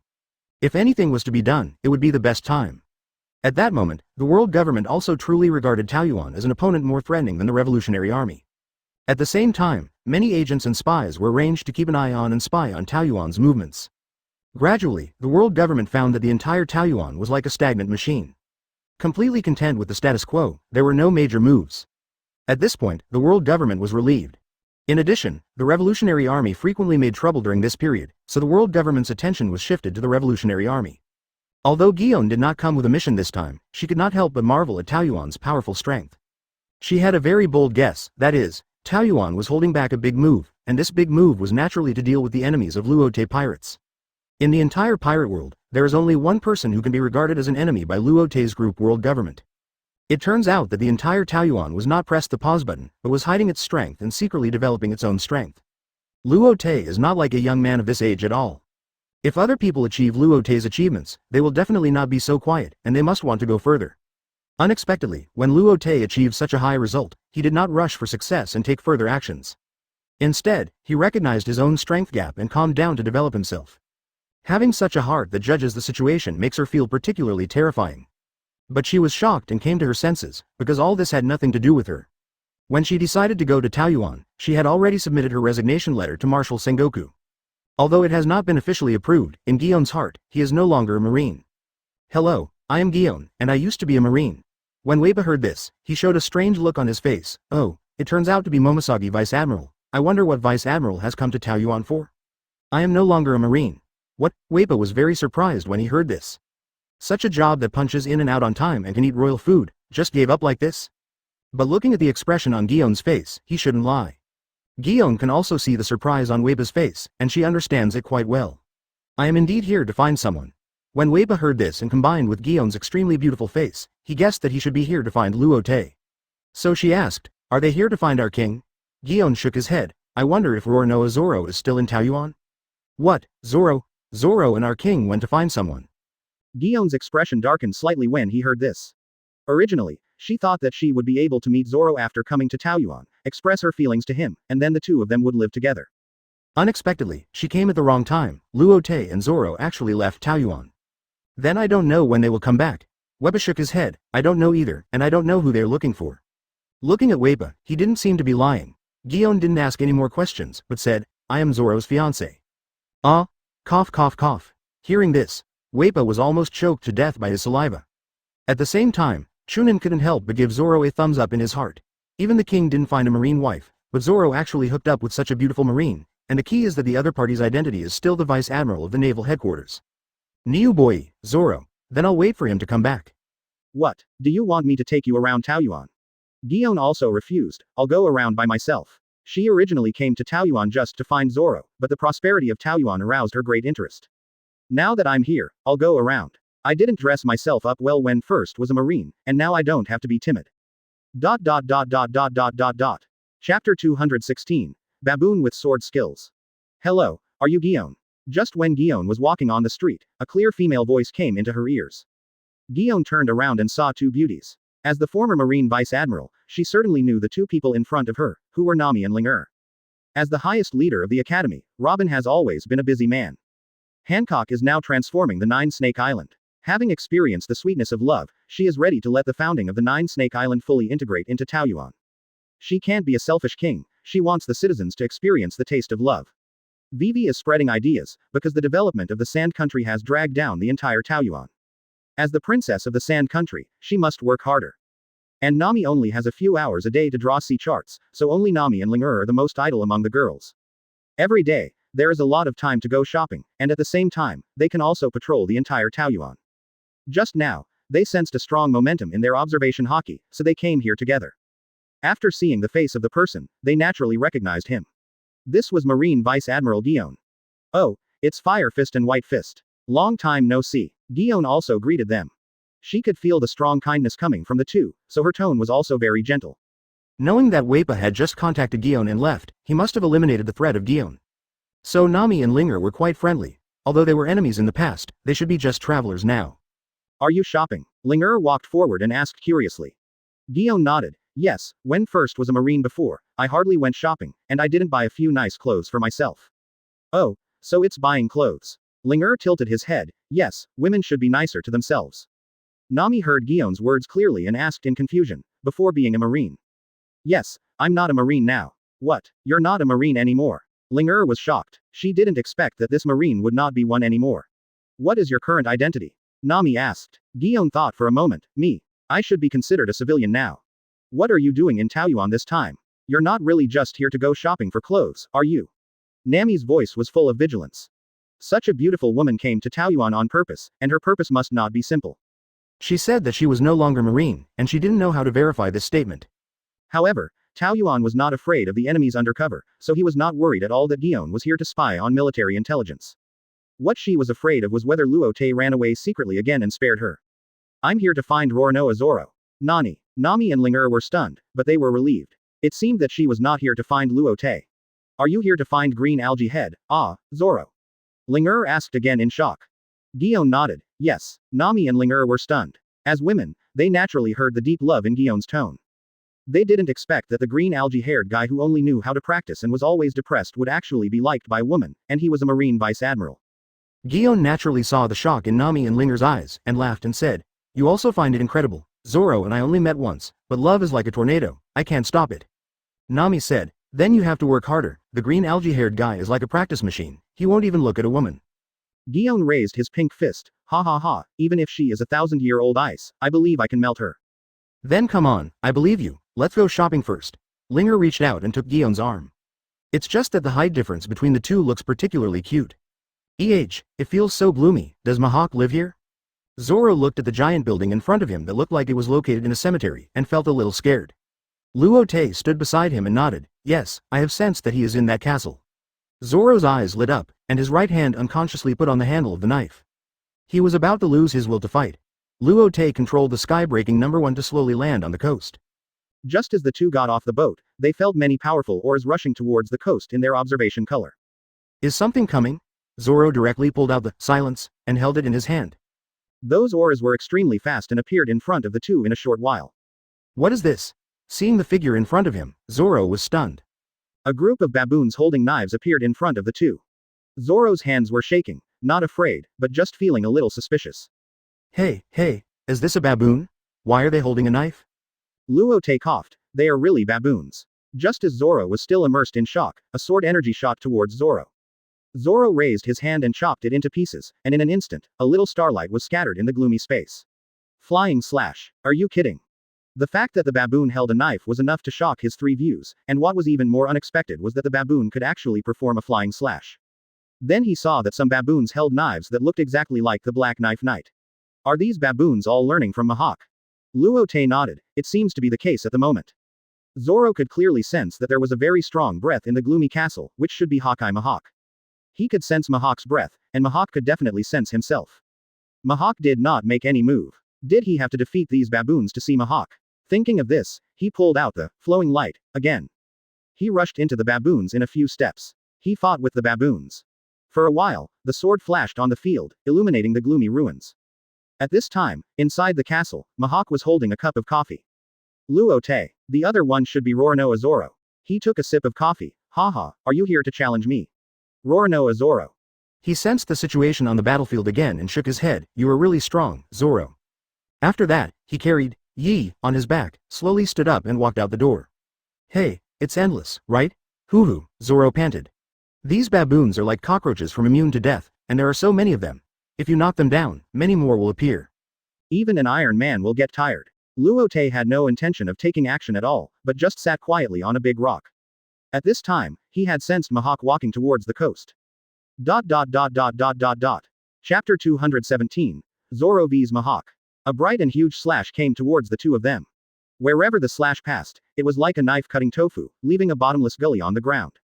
Zoro, who was still fighting with the baboons, suddenly changed his expression, obviously sensing this huge opportunity. He jumped in front of Luo Te in just one step. He raised his hand and blocked the slash with a sword. Dang! A deafening sound of swords colliding sounded. A huge force was transmitted from Zoro's sword to his hand, and the whole person slid backwards. Bang! Zoro stomped his right foot on the ground, and the sliding trend just stopped. Hey! Zoro held the crane for life, held the streamer and raised it up, and this huge slash soared into the sky. The slash exploded in the sky, illuminating the entire sky like a flash of lightning. Da, da, da. The crisp footsteps sounded particularly harsh in the silent night sky. All the baboons fled in all directions as if they had seen their natural enemy. Zoro's pupils shrank slightly, and he looked up and squinted to see a figure carrying a huge sword walking towards him. The person had short black hair, sharp yellow eyes, a black hat, a burgundy-patterned shirt, a black windbreaker, white trousers, and black boots. Zoro knew him, of course. The person in front of him was the world's #1 swordsman, Jorel Mihawk. Then the corners of his mouth raised an arc, and his eyes flashed with excitement. You finally showed up, Hawkeye Mihawk. Hawkeye looked at Zoro in front of him, and raised his eyebrows slightly. Roronoa Zoro, the chief swordsman of Luo Te pirates. Oh, I didn't expect you to know me. The swordsman of the strongest pirate group, of course I know him. Then he moved his eyes to Luo Te on the big rock beside him, the strongest man in the world, Luo Te, the God Slayer. Luo Te naturally knew Hawkeye's plan, and he waved his hand. I'm not here to fight you, I'm just here to accompany Zoro. He looked at Zoro and said, if he wasn't a road idiot, I wouldn't have come. Who is a road idiot? Explain it to me. Luo Te raised his hand. Oh, Dodo, I was wrong. You are not a road idiot. Hawkeye turned to look at Zoro. Hey, what are you doing here? Zoro grinned. Of course I'm here to take away your title of the world's greatest swordsman. Hawkeye couldn't help but laugh at what he said. Ha ha ha, there are countless swordsmen in this world who want to take this title from me. Without exception, they are vulnerable. You won't have to worry so much in the future, because I will be the world's greatest swordsman. Zoro's tone was full of confidence, not like a challenger at all, as if he was just here to take back the title. Hawkeye was stunned at first, and then laughed. Ha ha ha, you are so arrogant, I hope you can do the same with your hands as with your mouth. He was a little surprised. He didn't expect this green algae head to be so confident. This was a challenger he had never met before. Zoro didn't plan to say more. A shave appeared in front of Hawkeye, accompanied by a powerful and heavy knife. Hawkeye's pupils shrank slightly, and he raised his hand to block this move. The two knives met, bursting out a sharp sword energy, and leaving sword marks on the ruins around the two people. Feeling the great power coming from Zoro's sword, he also had a desire to fight. What surprised him was that Zoro had just demonstrated the 6 styles that only marine officers could master. He didn't expect that Zoro, as a pirate, could master them. How could he not be surprised? However, he was only slightly surprised and regained his composure. He didn't have time to care about how Zoro mastered the 6 styles. He was only interested in swordsmanship. The two separated and jumped back a big step. Zoro laughed. Ha ha ha ha, awesome. He could clearly feel the extremely powerful force from the fight with Hawkeye. He secretly sighed in his heart, worthy of being the world's #1 swordsman. His strength was almost too strong to see the top. Then he put both swords back into the scabbards and reached out to put his hand on the handle of G again. Black sword Wei Death Lion Song Song. As armament hockey was entangled, the blade of G became as black as ink, emitting a terrifying glow. Zoro stepped lightly on the ground. His figure was erratic, and the sword was wrapped in the force of thunder and lightning, approaching Hawkeye at an extremely fast speed. Hawkeye was stunned. Even he couldn't avoid this speed, so he could only raise his sword to block in front of himself. Dang. There was a loud noise, and silence, and night collided with each other. Countless sword energy that escaped cut through the void, cutting off all the trees around the battlefield where the two were. There were also cracks on the ground. Even Luo Te had to temporarily avoid its edge and disappeared on the spot. The same powerful force directly took Hawkeye to slide backwards, and his feet plowed 2 deep marks on the ground. Seeing that the sword move was blocked, Zoro was stunned at first, and then a curve appeared at the corner of his mouth again. If the world's #1 swordsman couldn't even block this move, then this title would be a bit disappointing. Hawkeye stepped on the ground with his right foot, and the momentum of sliding backwards was stopped. He stared at the silence in Zoro's hand, with a look of shock on his face. The aura coming from the blade clearly showed that it was most likely a supreme sword. His yellow-black eyes widened. Is this a supreme sword? Ha ha ha. Zoro laughed and responded, as expected of a great swordsman, you can recognize this. Then Hawkeye cast his eyes on the other blade on Zoro's waist, and his pupils couldn't help shrinking again. It was obviously another supreme sword. He was a little surprised. When did the supreme sword become so worthless? One person could actually hold 2. Even Whitebeard, Red Hair, and even Roger only had 1. I didn't expect that a swordsman from the Luo Te pirates could hold 2 supreme swords. Before he could be surprised, Zoro jumped away, kicked his legs on a huge abandoned wall, pulled out the Wado Ikimonji and bit it in his mouth, and pulled out the flowing light at the same time. As armament hockey entangled, the blades of the 3 swords were all surrounded by green fluorescence. Then he bent his legs and kicked hard, and the whole person shot towards Hawkeye quickly, carrying Lu Guang and G on his back. 3 swords extreme tiger hunting. 3 swords wrapped with green hockey cut through the space and suddenly appeared in front of Hawkeye. Ha ha ha ha. Then let me show you how high this world is. Hawkeye laughed and condensed hockey on the black sword, Night. In an instant, the whole sword was wrapped with countless red and black lightning. He swung his hands forward and blocked Zoro's powerful slash. Suddenly, a huge shock wave spread out, and the entire coast was like an earthquake, and all the stones in the ruins were turned into powder. A huge pit also appeared on the ground where Hawkeye stood. The 4 swords were in a stalemate, and the red and black lightning and green fluorescence intertwined with each other. In the distance, Luo Te was slightly stunned and murmured, "Is it really Conqueror's Hockey?" Chapter 218. Zoro becomes a disciple. HP Pavilion X 361 4 Yi by Ji Bu Xing Dian Now 14 EK 1025 TU Yin Sei D13 Di Intel Core i5 Chu Li Chi Windows. Luo Te didn't find it strange that Hawkeye had Conqueror's Hockey. It would be impossible to become the world's #1 with swordsmanship or armament hockey alone without the Devil Fruit ability. Combined with Hawkeye's arrogant and calm personality, it makes sense that he had Conqueror's Hockey. At the same time, Luo Te couldn't help but marvel at the momentum Hawkeye showed. Hawkeye gave him the feeling that he was almost as good as any 4 emperors. If he was given a royal group, then the 4 emperors of New World would definitely have a place. You know, in the original work, his bounty was as high as 3.59 billion. It was exactly the bounty of a 4 emperors. Luo Te also had an estimate of the outcome of the battle between Zoro and Hawkeye. Hawkeye suddenly increased his strength, and Zoro flew backwards like a stream of light. Bang! With a loud bang, Zoro's body flew out like a cannonball. It was about to hit a huge cross tombstone. He quickly changed his body shape in the air, and his legs landed on the tombstone, which stopped his backwards trend. Zoro couldn't help but grin and shouted, "Enjoy it, come again." Then he stepped several steps in the air, and his whole body was covered in green ghost energy and haki. Hawkeye also gave up the defensive form, bent his knees slightly, and stomped on the ground. The powerful force directly caused a huge and terrifying pit on the ground. At the same time, the whole person rushed towards Zoro like an arrow. He held the black knife, Knight, tightly with both hands, and wrapped armament haki and conqueror's haki around it. Suddenly, the entire blade released countless red and black lightning. "Come on, roar Noah Zoro, let me see your strength." Zoro changed his posture in the air. 9 mountains and 8 seas, 1 world, thousands of worlds together to form a small world. This world multiplied by 3, no self is continuous, the 3 swords flow secrets. Accompanied by the chanting, the 3 swords were entangled by the pink armament haki emission. Gradually, red and black lightning appeared on it, and at the same time, a very powerful momentum was released from Zoro's body. 1 big, 3,000, the world. As the 2 swords collided with each other, red and black lightning raged around. A very huge momentum spread outward with the 2 as the center. Some baboons who were closer all rolled their eyes and fell to the ground with foam at the mouth. This momentum continued to spread to the surroundings, all the rubble in the ruins was washed away, and the place where the 2 stood was razed to the ground. Feeling the extremely powerful power coming from the sword, Zoro couldn't help but clench his teeth.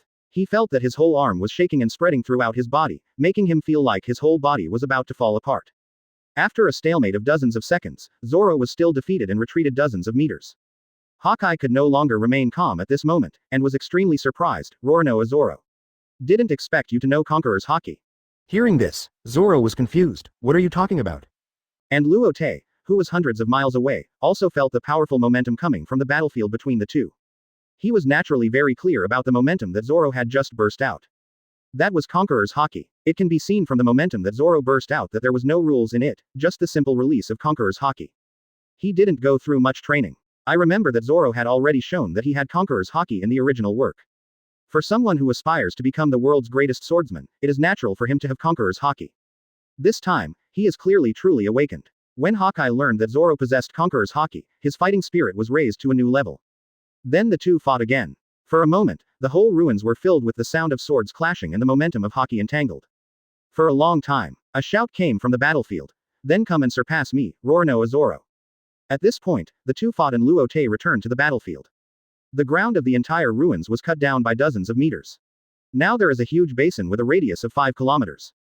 In the center of the basin, Hawkeye Mahawk stood on the ground with a black knife. His face was a little pale and his body was a little embarrassed. And opposite Hawkeye, dozens of meters away, Zoro was lying in a pool of blood. Obviously, this battle ended with Zoro's defeat. Luo Te teleported to Zoro's side. At this time, Zoro did not lose consciousness, but opened his mouth and breathed heavily. Seeing Luo Te coming to him, Zoro said, "Captain, I'm sorry, I've embarrassed you." Luo Te patted his shoulder lightly. "What's so embarrassing about this? I believe that sooner or later you will be able to win this title." Zoro grimaced in pain after being patted by Luo Te. "Hiss, can you be gentler? I'm seriously injured now." "Oh duo, I'm sorry, you are the man who wants to become the world's #1 swordsman, are you afraid of this little pain?" At this time, Hawkeye also walked over slowly, with an admiring look on his face. During the long time since he became the world's #1 swordsman, countless swordsmen came to challenge him. But there was only one swordsman who could make him feel so pure. What's more, Zoro was only 17 years old at this time. You have to know that Mahawk is far from being so powerful at this age. Roar Noah Zoro. Are you still angry? Zoro laughed and cursed. Are you here to laugh at me on purpose? Joral Mahawk. Mahawk was stunned for a moment, then laughed out loud. What? Are you giving up after failure? I haven't defeated you yet, won the title of the world's #1, and haven't wished the captain to fulfill his dream. How could I fall? Then he turned to Luo Te and said, "Captain, I may have to stay on this island this time." Luo Te was stunned when he heard this. Could it be that Zoro lost himself to Hawkeye when the 2 just fought? When the 2 fought, he didn't use his observation haki to sense, for fear of disturbing the 2. So he only heard Hawkeye's last words. He couldn't help asking, "Oh, what do you mean?" Zoro laughed, "Because, I want to learn swordsmanship on this island, and I must win the world's #1 swordsman." What? Luo Te was a little confused at first, and then he understood. Okay, I approve. No swordsman in the world can match Hawkeye's swordsmanship. Becoming his disciple is naturally the best way to surpass him. Hawkeye opened his mouth and couldn't say anything. He hadn't even agreed yet, but he was arranged by the two. Hey, can you two stop talking and framing others? Hearing Hawkeye's words, Zoro gritted his teeth and got up, and knelt down in front of Hawkeye. He shouted, "Master, please accept your disciple's worship." Luo Te looked at Hawkeye with a smile on his face. Hawkeye was stunned at first, and then laughed, "Ha ha ha, are you asking me to train an opponent myself?" Zoro raised his head with a smile on his face, but his face was covered with blood at the moment, making this smile look particularly terrifying. What? Don't you have any courage at all? I'm Hawkeye. Who am I afraid of? Chapter 219. Coming again, the Fishman Island. Luo Te is naturally very supportive of Zoro becoming Hawkeye's apprentice. First, Luo Te doesn't know swordsmanship at all and can't teach Zoro anything. Second, and most importantly, Zoro becoming Hawkeye's apprentice will definitely be discovered and reported by the media. Even if Zoro takes away the title of the world's greatest swordsman in the end, Hawkeye will not be dissatisfied. After all, Zoro was trained by himself. In addition, Shanks has now become an ally of Taoyuan. Then, he can persuade Hawkeye with emotion and courtesy, and when he really faces the world government, he can still become Taoyuan's fighting force. Looking at Luo Te flying away, Hawkeye turned his head and said to Zoro, "Why do I feel like I've been fooled by your captain?" He always felt that Luo Te's eyes looking at him were a little wrong. And now he actually felt that Luo Te was calculating him. After a while, he shook his head slightly again. He was Hawkeye, the world's greatest swordsman. There was nothing in this world that could scare him. He has absolute strength, so he is not afraid of calculation. Luo Te has already set foot on the road to the Fishman Island. Breaking the Sky number 1 was left on Krycon Island because there was a flag of Luo Te's group on it, which is convenient for those who are interested to take pictures. I have promised to take Shirahoshi to see the real forest before. Now more than a year has passed, I don't know how the little girl is now. A person's speed is very fast, and he arrived at the red line in a short while. Wrapping himself in a circle of electromagnetic force, he plunged into the sea. As his figure slowly descended, the surrounding scenery was the same as he saw last time, and he was not in the mood to appreciate the beautiful scenery now. Controlling his body to move at a high speed towards the bottom of the sea 10,000 meters. Report to Prince Sharkstar, Lord Luo Te has come to the Fishman Island. Hearing the report from the guard, the three people of Sharkstar were stunned, and then they were excited. If Luo Te didn't come again, their ears would be calloused. Every day, Shirahoshi would ask countless questions, and every time they would ask, "Brothers, has the fiancé come? When will the fiancé come to pick up Shirahoshi? The fiancé Shirahoshi misses you so much." The three princes of Sharkstar thought that after such a long time, Shirahoshi's longing for Luo Te would fade. Unexpectedly, Shirahoshi's longing for Luo Te became even stronger. However, every time the three people of Sharkstar said they wanted to call Luo Te, Shirahoshi would wave his hand and refuse, claiming that Luo Te must be busy and calling would only disturb Luo Te. However, Luo Te had not come to the Fishman Island for such a long time, and there was not even a phone call. Even the three people of Sharkstar once suspected that Luo Te had completely forgotten Shirahoshi, and might have forgotten the Fishman Island. Fortunately, Luo Te really came to the Fishman Island this time. At this moment, a huge pink figure flashed in front of the sharks like a flash of lightning, with an excited look on his face. "What, has your fiancé come to pick up Shirahoshi?" The guard nodded when he saw Shirahoshi appear. "Yes, Princess, Luo Te has appeared at the entrance of the Fishman Island." After receiving the guard's affirmative reply, Shirahoshi plunged into the bubble wall and swam towards the main island of Fishmen under Ryugu Castle at high speed. Luo Te slowly stepped onto the Fishman Island. He appeared on the street of the Fishman Island without any disguise. The fishes saw Luo Te appear on the Fishman Island, which caused quite a commotion for a while. "That's Lord Luo Te. Lord Luo Te actually came to the Fishman Island. Dad, is that Lord Luo Te? Is he the hero of the Fishman Island?" "Yes, that's Luo Te, the hero who saved the Fishman Island. Lord Luo Te, I want to give birth to a baby for you." "Mom, is that your idol? Xiao Ming, shut up, don't let your dad hear you." But Mom calls Lord Luo Te's name every night before going to bed, and Dad has known it for a long time. What? No wonder he's a little weird lately. Luo Te naturally listened to every word of the discussion of the surrounding fish. However, she did not show any abnormal behavior, because he had heard such discussions the most. At this moment, in Luo Te's super heart net, an electromagnetic wave rushed towards him at a high speed.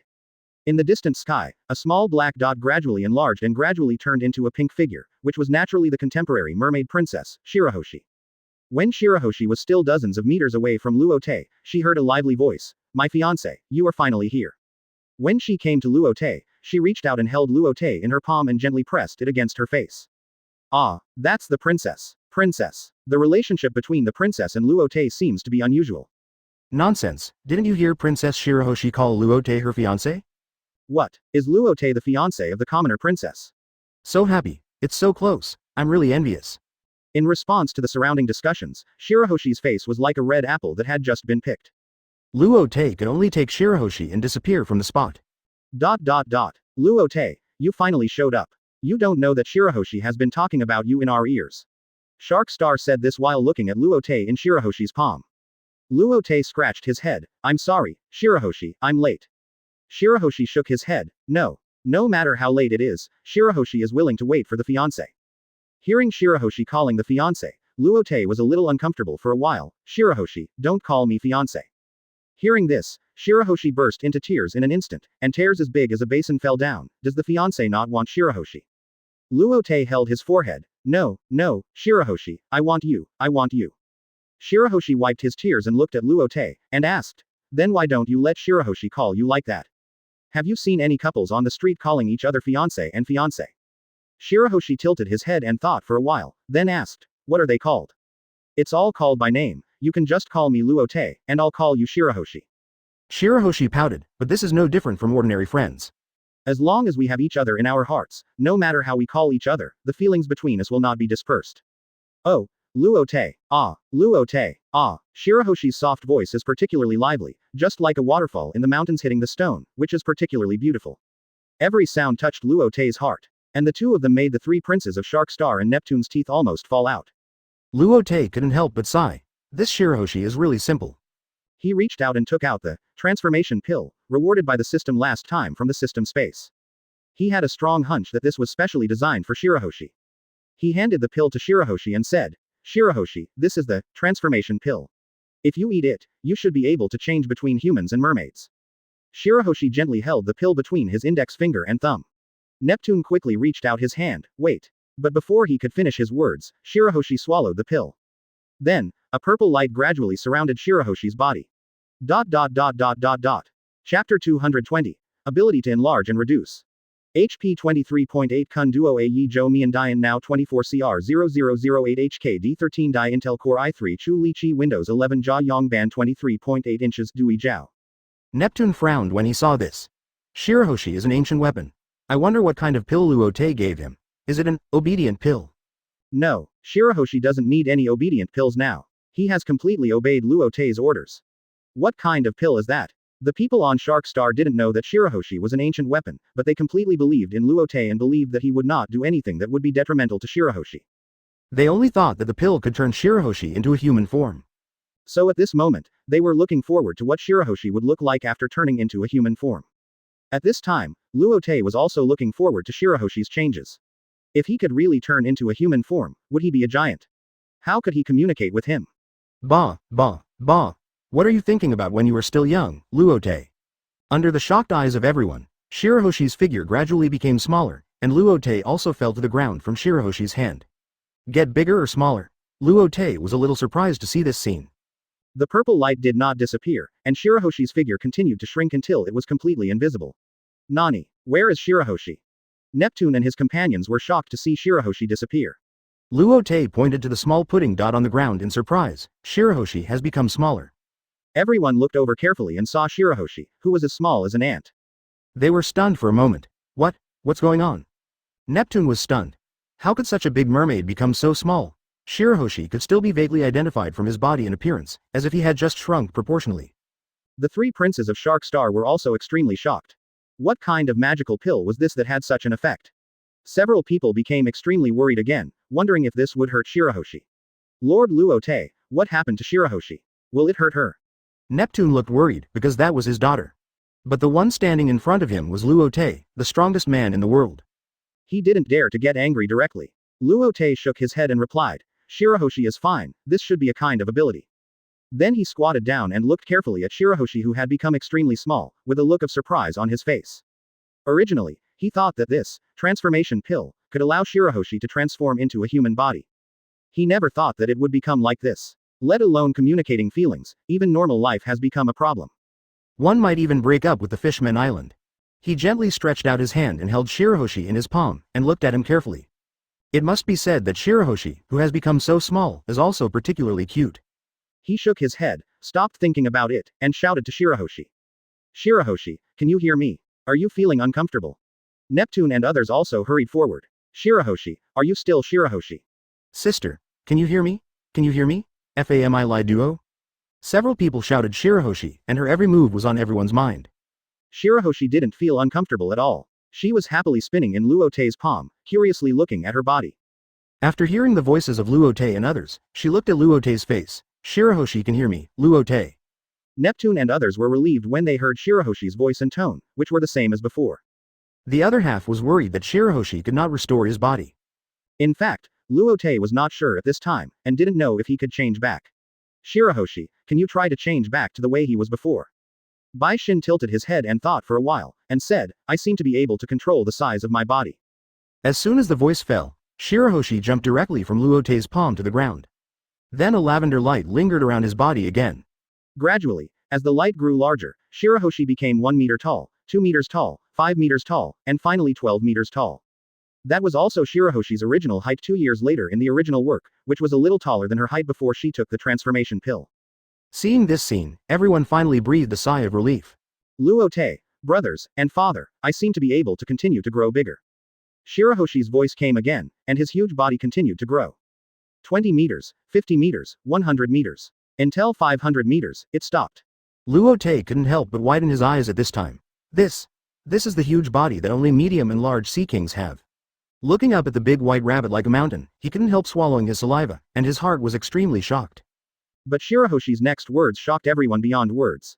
If it weren't for the palace, Shirahoshi would be even bigger. What? Even Luo Te couldn't help but exclaim at this time. This. Originally, seeing that Shirahoshi could grow and shrink freely, I thought it was a devil fruit. I didn't expect it to be even more powerful than the fruit of growing and shrinking. What made him even more incredible was that this thing didn't have the side effects of the devil fruit. Luo Te vaguely remembered that in the original book, several extremely huge sea kings took away Noah's Ark. And the bodies of those sea kings were all no more than 1,000 meters. Shirahoshi is Poseidon, the king who stands at the top of all sea kings. From this point of view, it wouldn't be strange for Bai Shin to want to become that king with a huge body. And Neptune and the others were so shocked that they couldn't speak. In their cognition, there has never been a situation where they can freely control the size of their own bodies. Lord Luo Te, is this a devil fruit? Neptune's voice was a little hesitant. If it is really a devil fruit, it is not good news for the mermaid princess after eating it. After all, mermaids are the fastest in the sea. If they eat devil fruit and encounter enemies in the sea, they will not be able to escape. Luo Te shook his head and said, this is certainly not a devil fruit, and it does not have the side effects of devil fruit. Neptune breathed a sigh of relief. As a mermaid, their natural fighting power is not only inferior to that of fishmen. They are even inferior to humans of the same size. If they lose the ability to swim, it will be extremely dangerous. This time, after hearing Luo Te say that it is not a devil fruit and does not have the side effects of devil fruit, Neptune and Shark Star looked at each other and put down the big stone in their hearts. Then Luo Te looked up at Shirahoshi and said, Shirahoshi, change back quickly.